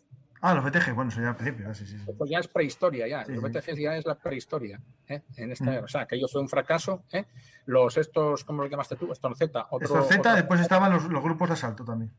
Sí. Hay una pregunta que dicen aquí que... Lo único que permanece y de funcionar son los destacamentos de bloqueo. Sí. Yo viendo el vídeo ese que te comenté de los soldados colgados a un árbol... No llegué a ver porque no porque no quisiera, sino porque no me llegó tan... Las imágenes esas de esos pobres soldados rusos que los colgaron de un árbol. De un árbol, sí. Yo no sé si lo retuiteé. Mira mi Twitter. Está retuiteado el Twitter de alguien que aparece con eso de ocultado en X, ocultado sí. Con un ojo, lo abres y se ve eso, avanzan y ven a dos soldados colgados de un árbol. ¿Ahorcados o por los pies? Por los pies. Por los pies, vale, o sea que los habrían matado. Los mataron y los colgaron ahí para recuerdo a los demás, sí. Hay una pregunta, y es cierto, por lo menos se ve en un cementerio de los Wagner, de los que hizo Prigozhin, cómo lo están desmontando, y hay un soldado de Wagner quejándose, y hay una pila de todas las cruces, y como que están levantando la tierra para sacar los cadáveres de esa zona. Es decir, ya no quieren dejar nada del recuerdo de los Wagner, harán una damnatio memoriae, se convertirán a Prigozhin en un mártir de la guerra, pero como, digamos, manejado, ¿no? Es como, yo siempre, de la Guerra Civil Española, ¿no? Lo de José Antonio Presente, ¿no? Es decir, mejor que estuvieses muerto para no molestarme, pero al menos te manejaré el recuerdo, ¿no? Pues parecido lo que pueden hacer aquí con Prigozhin. Es decir, Prigozhin será un héroe caído por la madre Rusia, pero lo justo de recordado, manejo yo la gestión de su recuerdo. Los camisas viejas estos de la Wagner desaparecerán todos en accidentes misteriosos y se quedarán solamente los wagneritas que se vayan a otras unidades y solo puedan recordar, ¿no? Su paso por la Wagner como experiencia de combate nada más, no como una especie de hermandad de guerreros ni nada de esto de la que estén orgullosos.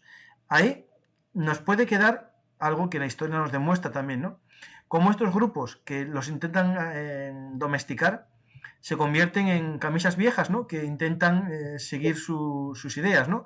Por ejemplo, podría darse el caso que algunos wagneritas, algunos muy concretos, a lo mejor, no sé, un puñadito, hagan ataques porque se consideran vendidos, ¿no? Porque hay que recordar que Prigozhin y Girkin y los demás son más radicales que Putin. Esto hay gente que no sé si en esto compartes lo que dice ciertos sectores, que acabar con Girkin y acabar con Prigozhin sea una forma de Rusia de decir que quiere negociar. No. Yo no veo a Putin negociando. Yo tengo la impresión, la teoría, no la certeza, porque hay certezas pocas en esto, que Putin, esta es guerra para él, es existencial también. Existencial para su persona y para su dictadura, vamos. Y que él no se ve negociando. Ni yo lo veo, ni lo veo. ¿Tú ves a Putin sentado con Zelensky? No, para él eso es morir. ¿Vale? Y de hecho, en Rusia nadie lo ve tampoco.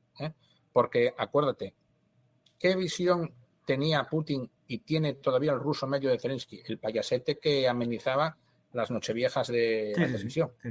¿Vale? Entonces, el gran Putin, el zar Putin, el padre Putin va a sentarse ahí con un payasete de 3 al cuarto a negociar y a eventualmente ceder algo. ¿Qué va, hombre? Impensable. ¿Vale?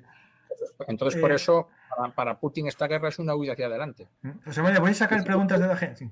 Y Zelensky no querrá negociar por otros motivos muy distintos. Pero no, los de Putin son esos, te lo digo. Sí. Voy a sacar preguntas de aquí ya para ir acabando, que sabes que estoy de vacaciones y tengo el tiempo. Ya me he dejado la familia un poco y demasiado me mata. Voy a sacar algunas preguntas, ¿vale? Es una pregunta que es de reflexionar, ¿vale? Y me parece muy interesante. ¿España hubiera aguantado una invasión de la escala que se enfrentó Ucrania a base de recibir solo ayuda material y económica? Yo lo digo lo mismo, para mí, las guerras no se ganan con trincheras y campos de minas, se ganan con soldados. Claro. España, si el español medio fuese igual que el eslavo medio o que el español medio del siglo XIX, yo te digo que lucharíamos con cuchillos. Ahora no sé cómo sería el caso. No quiero poner la mano en fuego, ni que sí, ni que no, pero hay un estudio que dice que solo el 15% de los españoles lucharía por la defensa del territorio español, cosa que en Ucrania yo creo que no sería así ahora mismo. No sé, a ver, la historia. En 1808 lo hicimos, ¿vale? Pero los españoles de hoy en día, tristemente, creo que no somos los de 1808. Oye, a lo mejor luego nos llevamos una sorpresa, ¿eh? Pero lo digo con tristeza, ¿eh? Y soy un poco pesimista en eso, ¿vale? Así que, pero bueno, vale más no pensar porque si no en eso nos deprimimos, ¿eh? Mira, dice que Borja, que tiene experiencia en esa zona de Europa, que muchos rusos que él conoce dicen que Putin emplea la técnica de que él es un mal menor. Es decir, que peor lo que venga si no estoy yo. Pero que también lo dice Rusia. Él. Es verdad. Y aquí se la creen, en Occidente nos la creemos, ¿vale? Porque yo te digo, cuando el golpe aquel de la Wagner, creo que aquí en las cancillerías occidentales cundió el pánico por si Putin caía. O sea, el máximo temor era que de verdad que yo triunfara y que Putin cayera. Es que ahí está el drama de todo esto, ¿vale? Y todavía aquí hay algunos, no sé, cancillerías, gobiernos, lobbies que creen que con Putin hay que negociar, porque es lo que hay, ¿vale? Y yo, joder, macho, con Hitler nunca nadie pensó negociar con Hitler, mira tú, ¿eh? Después de Múnich, no, aquí se acabó, las opciones se cerraron, ¿vale? Pero bueno, en fin, no sé. Hay una cosa interesante que dicen aquí, que es que en España cree que solo lucharían los mayores de 40. Eso es algo que tú y yo ya hablamos muchas veces, de que parece que voluntarios en Ucrania también eran esta gente. Sí, los jóvenes eran más bien obligados, ¿no? Mira, tengo por ahí una foto, si quieres te la mando, ¿eh? Pero esa foto ya es una foto, digamos, específica, de 3 mayores ucranianos, pero estos son mayores de 55 años, ¿eh? ¿Vale? Paisanos que se les ve en forma, pero tienen más de 55 años. Y esos son voluntarios. O sea, no, en Rusia a lo mejor sí reclutan a gente de 50 años. Bueno, es que la movilización esta grande que hubo fue todo a base de gente de más de 50 años. Pero en Ucrania los mayores de 50 años son voluntarios. Eso me llama la atención. Sí, la gente... ¿eh? Bueno, a ver, entre nosotros. Si ahora mismo, ahora no vamos a tirarnos flores, ¿eh? Pero yo estoy seguro de que si hay una guerra existencial para nosotros y piden gente... Tú y yo vamos, pero los chavales de 19 no van. No tengo yo que no. Como dice mi hija, papá, es que los 80 eran muy distintos. Dije yo, sí, eran muy distintos, hija. No. Yo, por la experiencia, que tú también tienes experiencia con chavales y yo tengo experiencia con los chavales, no los veo capaces de... Algunos sí. Yo, por ejemplo, voy a hacer como Cayo Mario, que decía que entre un soldado de ciudad y uno de pueblo siempre preferiría a los de pueblo. Yo tuve mucho contacto con chavales de pueblo, y son más lanzados, más trabajados y más para estas cosas que a lo mejor gente de ciudad, ¿no? Sí, y como cada vez hay menos gente de pueblo, pues claro, en Ucrania a lo mejor no estamos en esas cifras como en el resto de Europa, ¿no? Yo digo porque es importante... Ahora, no es todavía, como se dice que somos en Occidente, una sociedad posheroica. Yo creo que Ucrania todavía está en la fase heroica. Lo está. No, y lo estará durante un tiempo con esta guerra, claro. Sí, luego ya cuando se ablanden y todo, bueno, ya veremos. Vamos a dar unas preguntas, ¿vale? ¿No es ahora el momento preciso de volver a atacar los puentes? A ver, yo hice un pequeño corto del punto débil del puente de Kerch, junto con estrategias militares, una página también de YouTube, que está en el otro canal, en el que muestra cómo es el funcionamiento de los pilares del puente. Estos puentes es flotante, el pilar de Kerch, y está unido con unas ataduras. Un torpedo o una explosión en la línea de flotación de esas cuerdas haría que se moviese todo el puente, o sea, rompería como un flan. Por lo tanto, el punto débil es bajo el agua. Y Ucrania acaba de sacar un dron que es semisumergible o sumergible. Por lo tanto, cuidadín, que ahí va una pista. Si lo están viendo, pues... Oye, ¿y qué te parece del ataque este tan audaz con lo... Bueno, audaz, no audaz porque ahí no se pusieron personas, pero sí, digamos, novedoso, revolucionario, con los drones de cartón? Sí, son unos pequeños drones de cartón de 4 kilos de explosivo o 5, pero lo interesante es que son totalmente indetectables. Eso lo analizó ayer, creo que fue, magistralmente Chulilla, porque claro, él de eso sabe mucho. No, Chulilla es caso de caso. Es como dice él, su negociado, ¿eh? pero a mí me parece algo maravilloso. O sea, es una empresa australiana, ¿eh? Sí, no. A ver, la idea tampoco fue original de Ucrania. Esos cacharros, la patente viene de Australia. Pero bueno, hay que tener, digamos, la iniciativa también, ¿eh? Y que salga bien. Y por lo visto salió muy A ver, bien. lo que tiene Ucrania es una virtud que es la virtud de la necesidad, ¿no? Los ejércitos grandes y con una estructura son muy conservadores. Este ejército pequeño que necesita cualquier cosa que le haga ganar, asume cualquier riesgo porque peor no va a estar. Y usar un dron de cartón, se lo dices al no sé qué del Estado Mayor, no sé qué, dice que esto es chorra de esta. Pues dame 50, si son tan baratos, dame 50 de estos. Por ejemplo, algo que están haciendo ahora los ucranianos es coger un proyectil de estos de ay, me acaba de ir. De las bombas de estas que tienen muchas dentro, hombre. Las clúster. Las clúster, sí, de racimo. Desmontan el proyectil de 155 de racimo, cogen una granada de las de racimo y la ponen a un dron de los de pequeñitos. Y las están usando en vez de las antiguas granadas anticarro. Es decir, ya están adaptando lo que tienen. Ahora tienen mucha munición, clúster de esta de racimo, y la están usando a escala. Por ejemplo, esa munición es un síntoma también de que la ruptura puede ser más fácil. No hace falta arriesgar muchas tropas si tienes cientos de proyectiles que son muy buenos para destruir, matar, mejor dicho, a soldados que están en trincheras, ¿no? Porque es una de las funciones que tienen estas racimos. Pues dicen que con esto atacó el aeródromo, ¿no? Sí, y que dejó fuera de combate cuatro aviones de Su-30, Su-27, Su-35 y también las instalaciones de defensa antiaérea, los Pansir y los UP y todos estos. Claro, es que esto te lo cuelan en cualquier sitio. Es decir, no hay sistema de radar que te vea esto, incluso una persona tampoco, porque esto no da ni ruido. No, lo único, decía ayer, sí, claro, tiene razón, Chulilla, el ruidillo. Sí, bueno, que te lo hace cualquier avión, cualquier dron. Pero es un ruidillo mínimo. Es un motorín, no sé si era hasta eléctrico. No, si es un motorín eléctrico, el ruido es cero, casi. No, hace el del dron. Es el que hace mi dron, sí. Los 14 hacen un ruido que parece una abejosa. No, pero los que tú manejas, esos son cuadricópteros, pero estos no, estos llevan un motor. Sí, pero una hélice hace ruido igual. Bueno, sí. Pero un ventilador de estos pequeñitos hace un ruido, parecido a eso será. Parecido a un ventilador, sí. Que esto, si están bombardeando, si están tal, no se oye nada, claro. Vamos a ver unas preguntas. Aparte de Robotine, ¿cuál podría ser el otro u otros lugares en el que se podría hacer una ofensiva? Vamos, más o menos ya lo dijimos ya. Yo sigo pensando que en Bakhmut puede haber ciertos avances todavía, si se empieza a debilitar todavía más la zona sur, ¿no? Sí, pero ya te digo, si siguen la pauta esta marcada por los americanos de concentrarse en Robotine, olvídate de Bakhmut. Claro, pero eso puede ser que tenga una información de inteligencia militar de cómo es la fuerza de verdad rusa en la retaguardia de esa zona que permita esto, claro. Están realmente jodidos en Robotine, los rusos ya, pues sí. Oye, es que vamos a ver, los bombardeos estos durante semanas y meses de ablandamiento han tenido que dar sus frutos, porque no han sido en balde. Y sobre todo, ¿sabes lo que ha dado frutos y sensibles y notables? Las bombas clúster, creo. Creo que hicieron y están haciendo y van a hacer y sigue haciendo muchísimo daño.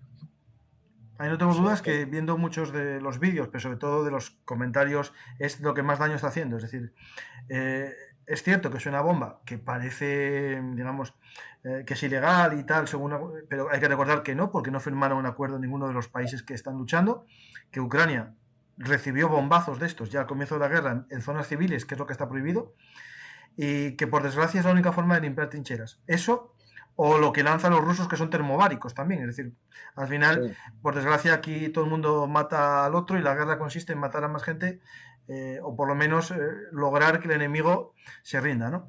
Y luego, por cierto, ¿sabes una, no digo que sea la panacea, pero bueno, una de las soluciones parciales, pero bueno, buenas, que ha encontrado Ucrania para deshacerse de las minas rusas es detectarlas con sensores de calor, con sensores térmicos. Porque en estos días de verano las minas metálicas, las anticarro, acumulan, reciben una insolación diaria de todo el día al sol. y acumulan calor y luego al atardecer o al anochecer, pues ante una cámara térmica se delatan como puntitos blancos. Entonces envían drones con cámaras térmicas que obtienen una imagen muy precisa de dónde están sembradas las minas y luego ya sobre eso pueden actuar. Hay una cosa así. Y por la noche mandan a los vehículos estos de apertura de brechas, a los que lanzan la manguera, vamos. Sí. Y ya empiezan a crear pasillos. Creo que en el avance sobre Novopokrovka, que ya pusieron esa táctica en funcionamiento y salió bien. No tengo el vídeo aquí, pero que lo compartí en short y está por ahí un vídeo de cómo se lanzan esas mangueras. Ucrania tiene un sistema que no es en un blindado, es en un remolque de un todoterreno y lo llevan remolcado y lo lanzan desde el remolque. Es una cosa que llamativo, ¿no? Y hay un vídeo en el que se aparece cómo lanzan 3 mangueras de estas en una zona abriendo un bosque, ¿no? de estos bosques medianeros que hay. Una cosa interesante que preguntan aquí, que tiene que ver con los campos de minas, es si los campos de minas pueden también entorpecer a los rusos en su contraofensiva. A ver, lo lógico es que Rusia tuviese ya unas zonas marcadas para las contraofensivas, una zona de falso campo de minas o una zona marcada para pasar por ahí. ¿Qué hace Rusia también? Cuando ve que una ofensiva ya no vale, digamos, el contraataque, lanza con artillería minas y tapona ese agujero. Es decir, yo puedo imaginar una franja de minas y unos huecos que no. Cuando veo que ya no voy a usar ese hueco, lo mino con artillería. Pero lo que tú dices de que si ellos mismos se han podido ver entorpecidos o incluso atrapados por sus propios campos hay de vídeos minas, también, sí. Ya se ha dado, ¿eh? Porque sí. Han minado tanto que yo creo que ellos mismos se han acorralado. Hombre, también hay una táctica ucraniana que la vimos en la zona, no de aquí, sino en las 4 casas. Esa aldea de las 4 casas que están más cerca de Dnieper. Yatizazki, las 4 casas. Yo voy al español. Ahí una táctica ucraniana era lanzar minas por detrás de la contraofensiva para cuando se retirasen. Que volasen en la retirada, ¿no? Es decir, aquí las minas lanzadas por artillería dan mucho juego para todos. Y sobre todo las que son estadounidenses, a los 3 o 4 días tú los temporizas y se inutilizan. Y ya los puedes tú usar para el avance. Es decir, lo que hace Ucrania a veces es tomar una posición, la mina, y a los 3 días ya está libre y puede avanzar por ese mismo sitio. ¿Cuántos tanques Abrams han sido destruidos? Ninguno, porque no fue todavía ninguno a la guerra. Uno fue destruido, según el ministro de Defensa ruso, ya el año pasado. Unos cuantos. Sí. Y Leopards debieron coger muchos, pero no mostraron ninguno, porque Shoigu salió súper emocionado y feliz con aquel general que iba con un palo marcando en el CV-90 sueco. Pero no mostró ningún Leopard. ¿Por qué no mostró ningún Leopard? ¿Por qué no los tienen? Los que quedaron destruidos quedaron en tierra de nadie y los rusos no fueron capaces de arrastrarlos para su posición. Fueron recuperados por Ucrania. Recuperados, justo. Sí. El único que pueden enseñar o enseñaron fue un CV-90 en el área de Bakhmut y uno de estos franceses, un AMX-10. Sí. Pero bueno. Pero claro, es que hay canales que dan mucha información falsa. Otros nos podemos equivocar a veces, porque tenemos la información que tenemos, pero hay gente que miente. Y yo hago estos programas, incluso en mis vacaciones, porque me parece que mentir sobre muchas cosas está mal y hay que intentar contraprogramar. Cuando me dicen que pierdo el tiempo enfrentándome a los que me vienen a insultar o lo que sea, es que a veces hay que decirles que vean la luz, que salgan de la cueva, que Platón ya lo dijo, que la verdad está ahí fuera. Por favor, dejar de ver las sombras y ver la luz, ¿no? El problema es que le va a pasar igual que a los del método de Platón. A los que vean la luz no les van a creer. Sí. Las mujeres convertidas en guerreras han incrementado el número para ir al frente. En Ucrania hay bastantes mujeres voluntarias, son voluntarias. Sí. Las son voluntarias, sí. Hay francotiradoras, hay una chica muy famosa que usa el mortero. Hay muchas en parte de logística. Hay una que vivió en España que se dedica a instalar Starlink en las trincheras, que esa la entrevistó Alberto Rojas, que lo voy a traer de nuevo aquí al canal. Fue a adiestrarse a Toledo, con los que llegaban de Ucrania, pero ella ya vivía aquí. Sí. Y hay alguna francotiradora famosa, ¿Tenía Ucrania suficiente artillería para avanzar en esta brecha? A ver, Ucrania lo que hace es fuego de contrabatería. Tengo un programa con David que lo explica perfectamente. Y aquí no es tan importante, y lo quiero dejar bien claro, el número como la cantidad. Rusia apostó todo al número. Eso implica mucha logística para dar de alimentar a las bocas de artillería que lanzan 50 buses para acertar uno. Y Ucrania, con menos artillería y con mejor calidad de los proyectiles, puede permitirse el lujo de un disparo, un blanco, ¿no? Que lo vimos en muchos vídeos como 4 HIMARS o 4 Excalibur dan en un objetivo que es una batería completa de artillería rusa. El ratio, si no recuerdo mal, ronda 4,55 piezas artilleras destruidas rusas por cada una ucraniana. Eso más el desgaste, más la falta de logística y todo lo que nos viene con el uso reiterado de artillería durante 2 años casi. No sé a cuántas le quedan reales a Rusia de artillería. Bueno, están usando los T-55, 54, 55 como artillería. Artillería, sí. Con todas las pérdidas que vemos, ¿de dónde saca reservas y material? De los museos. Acaba de sacar un T10, que es el Joseph Stalin del 52. Hola, hace poco Yago entrevistó a Kaufman, o algo así, no sé si lo entrevistó. ¿Quién le comentó que era poco probable un avance ucraniano sobre el frente, al menos antes del invierno? ¿Qué pensáis? Pues bueno, esto depende todo que rompa Robotini. Si rompa Robotini avanzarán mucho. Sí. A ver, los militares americanos siguen siendo optimistas, ¿eh? Yo solo te lo digo, vamos, porque los leo. O sea. José María, pero los ucranianos también tienen muchas bajas. ¿Cuántas podrán soportar este ritmo de bajas? A ver, eso no lo sabe nadie. ¿Dónde está el límite en que ellos se rompan? No lo sé. Yo lo que sí creo, porque lo dije antes, es que se han estado reservando, ¿vale? Han tenido igualmente bajas, lo sé, pero han sido acusados de reservarse, ¿eh? Y eso es lo que han hecho hasta hace una semana y pico, ¿eh? Y yo creo que ahora mismo tampoco están comprometiendo al 100% todas las brigadas en el ataque, en la ofensiva, tanto como los americanos les piden, ¿vale? Porque los americanos, claro, como los que mueren no son ellos, les dicen que entren con todo lo que tengan ya. Ya les decían eso el primer día. Mira, a ver, cuando fue la intentona aquella del día 4, 5, 6, que salió mal, de la 47 brigada mecanizada, en la que se perdieron los Leopard y los Bradleys, los 4 Leopard y los 14 Bradleys, en realidad Ucrania iba ya haciendo eso, entrar con todo, pero frenaron cuando vieron que el precio no se podía pagar, ¿vale? Y a partir de ahí empezó la estrategia conservadora, ¿verdad? Y en esa estrategia han llegado hasta ahora. Y aún así hubo pérdidas. Pero bueno, yo creo que las brigadas, todas, unas más, otras menos, no todas igual, algunas han sido severamente desgastadas, pero todavía, al menos la mitad, se mantienen en bastante buen, digamos, orden. Orden de conservación, quiero decir.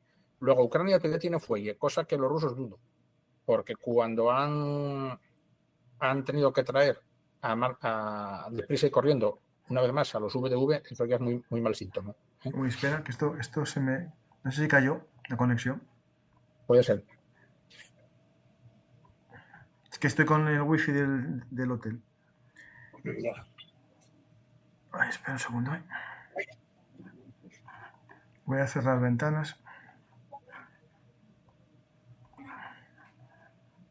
No vamos a poner más mapas, cierro este. Vale.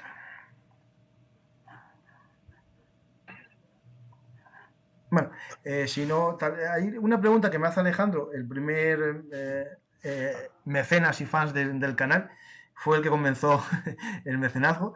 Me pregunta lo siguiente. ¿Hay algún horizonte final de la guerra a corto o medio plazo? Parece que el conflicto está enquistado. A ver, yo aquí me voy a la polémica, ¿no? Es decir, ¿cuándo se va a acabar el conflicto, no? Alguien dirá que tiene que... La OTAN decía uno que era un portavoz, que después le desmintió el jefe político de la OTAN, el tema de que Ucrania tiene que ceder algo de su territorio para que llegue la paz. Aquí la paz puede que sea muy difícil de llegar en cuanto a un sentido estricto de paz, cuanto a negociación en una mesa, ¿no? Yo me veo la situación más plausible, que incluso perdiendo Rusia toda la posición que tenga en Ucrania y pierda todo lo que tiene en Ucrania, Rusia no va a firmar una paz, porque no puede. Entonces, lo más similar que nos podemos encontrar en el mapa mundial sea algo similar a Corea del Norte y Corea del Sur. Un armisticio no firmado, una paz entre las dos partes y que continúe años y años y años, y con el tiempo... Una paz de facto. Sí. Sí. Pero tipo armisticio, es decir, no una paz firmada, sino que claro. dejamos de luchar.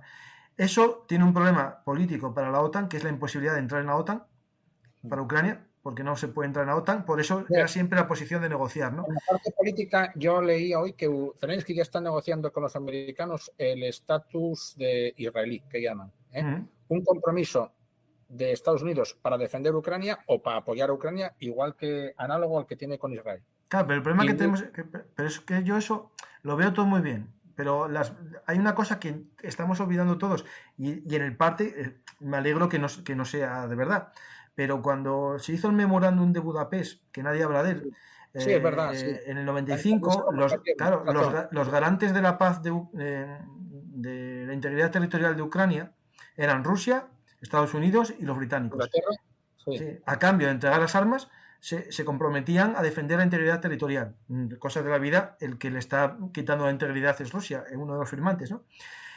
Pero los otros dos no están haciendo nada tampoco militarmente, están usando, digamos, aportando armas. Pero jamás oí yo a nadie decir que lo hacen como garantes de ese tratado. Es decir, aquí están apoyando como a un país invadido, pero sin hacer mención a un tratado internacional entre 4 países en el que se comprometieron 3 de ellos a defender la integridad territorial por los medios necesarios. Nunca oí a Estados Unidos decirlo. Siempre dijo, bueno, yo os ayudo porque fueron invadidos o lo que sea tal. Pero jamás en cumplimiento de ese acuerdo. No, ese acuerdo les quedó muerto. Sí. Aquí hay una cosa que está clara es que cuando acabe la guerra, acabe cuando acabe, Ucrania no le va a quedar más remedio que convertirse en algo que, como dijo un comentarista una vez, en una Israel en el Dnieper, o sea, un país hipermilitarizado, o como Corea del Sur, vamos, porque no va a vivir tranquila, va a tener siempre sobre ella la espada de Damocles rusa de que los rusos quieran volver a recuperar lo que perdieron, ¿vale? Entonces, claro, Ucrania va a ser un país que va a tener que dedicar de su PIB una parte muy importante a la defensa porque no le va a quedar otra, va a ser una especie de paz armada, ¿vale? Porque ellos van a vivir durante décadas con dentro o fuera de la OTAN, ya no, eso no lo sé, pero aún dentro de la OTAN iba a tener que ser un país con unas fuerzas armadas sobredimensionadas. O sea, yo veo el escenario más factible dentro de la Unión Europea, que se puede estar dentro de la Unión Europea y no en la OTAN. Sí. Y así, bueno, tener el paraguas a lo mejor de la defensa común europea, que tampoco sí, la Unión Europea, vale. Sí. También te da alguna garantía, no militar, pero bueno, sí política, ¿no? Una pregunta interesante que también los canales de desconocimiento y otros canales hablan, que es, ¿Oryx ha declarado algún HIMARS como destruido? A mí me suena que ninguno HIMARS. No. Bueno, lo que sí han salido imágenes de una empresa que fabrica señuelos de muy buena calidad. Sí, bueno, eso sí, mucho, sí. Pero es que ni siquiera se han llegado noticias de que hubieran destruido ni un señuelo siquiera. Esos señuelos, que de hecho hay de todos los modelos que quieras, y tienen hasta, yo vi uno que está súper chulo, que tiene hasta los manguitos neumáticos que unen la lanzadera. Es decir, tú te imagínate una lanzadera de misiles, tiene un cableado. Tiene hasta ese cableado. Bueno, es que hay que hacerlo porque ahora las imágenes... Porque ahora los satélites mejoran mucho, claro. Tienen mejor calidad y hay que engañar a las cámaras. Sí. Claro. Bueno, la guerra mundial... No, valía cualquier cosa. Pero uno de cartón bastaba, pero no. Vale, vamos a la última pregunta. Se dice que... Escucha, Campa, que se quejan aquí de que se corta esto. Sí, yo veo que se corta algo. Que se me corta porque esto va como va. Es decir, yo no puedo hacer más. Lo dije que o era esto o nada, porque estoy donde estoy. Al final, esto que se corta, los que lo vean en YouTube lo verán bien, porque se va a ir todo. Bueno, vamos a la última pregunta. Yo a ver si puedo hacer algo, pero es que si abro la ventana no sé si entrará mejor el wifi, no sé. Alguien que no se rían, que esto es wifi de un resort, tiene de todo. Puede venir por cualquier sitio la señal, puede venir por la ventana. Vamos a la pregunta. no es un error utilizar a la 76 aerotransportada como carne de cañón para defender una trinchera. Eso es lo que comentamos nosotros, que no están pensados para esto, pero en momentos desesperados, medidas desesperadas, ¿no? Es que no les queda otra. Sí, sí. Sí. El ejército que retrocede no choca contra sus propias líneas, y si no chocan, no descubren al enemigo los pasillos libres. Efectivamente, cuando retroceden, si lo hacen por los pasillos, van a los minidrones que tiene la infantería van a ver por dónde van y lo seguirán. Y eso se está haciendo. Por eso después vuelven a sellar ese pasillo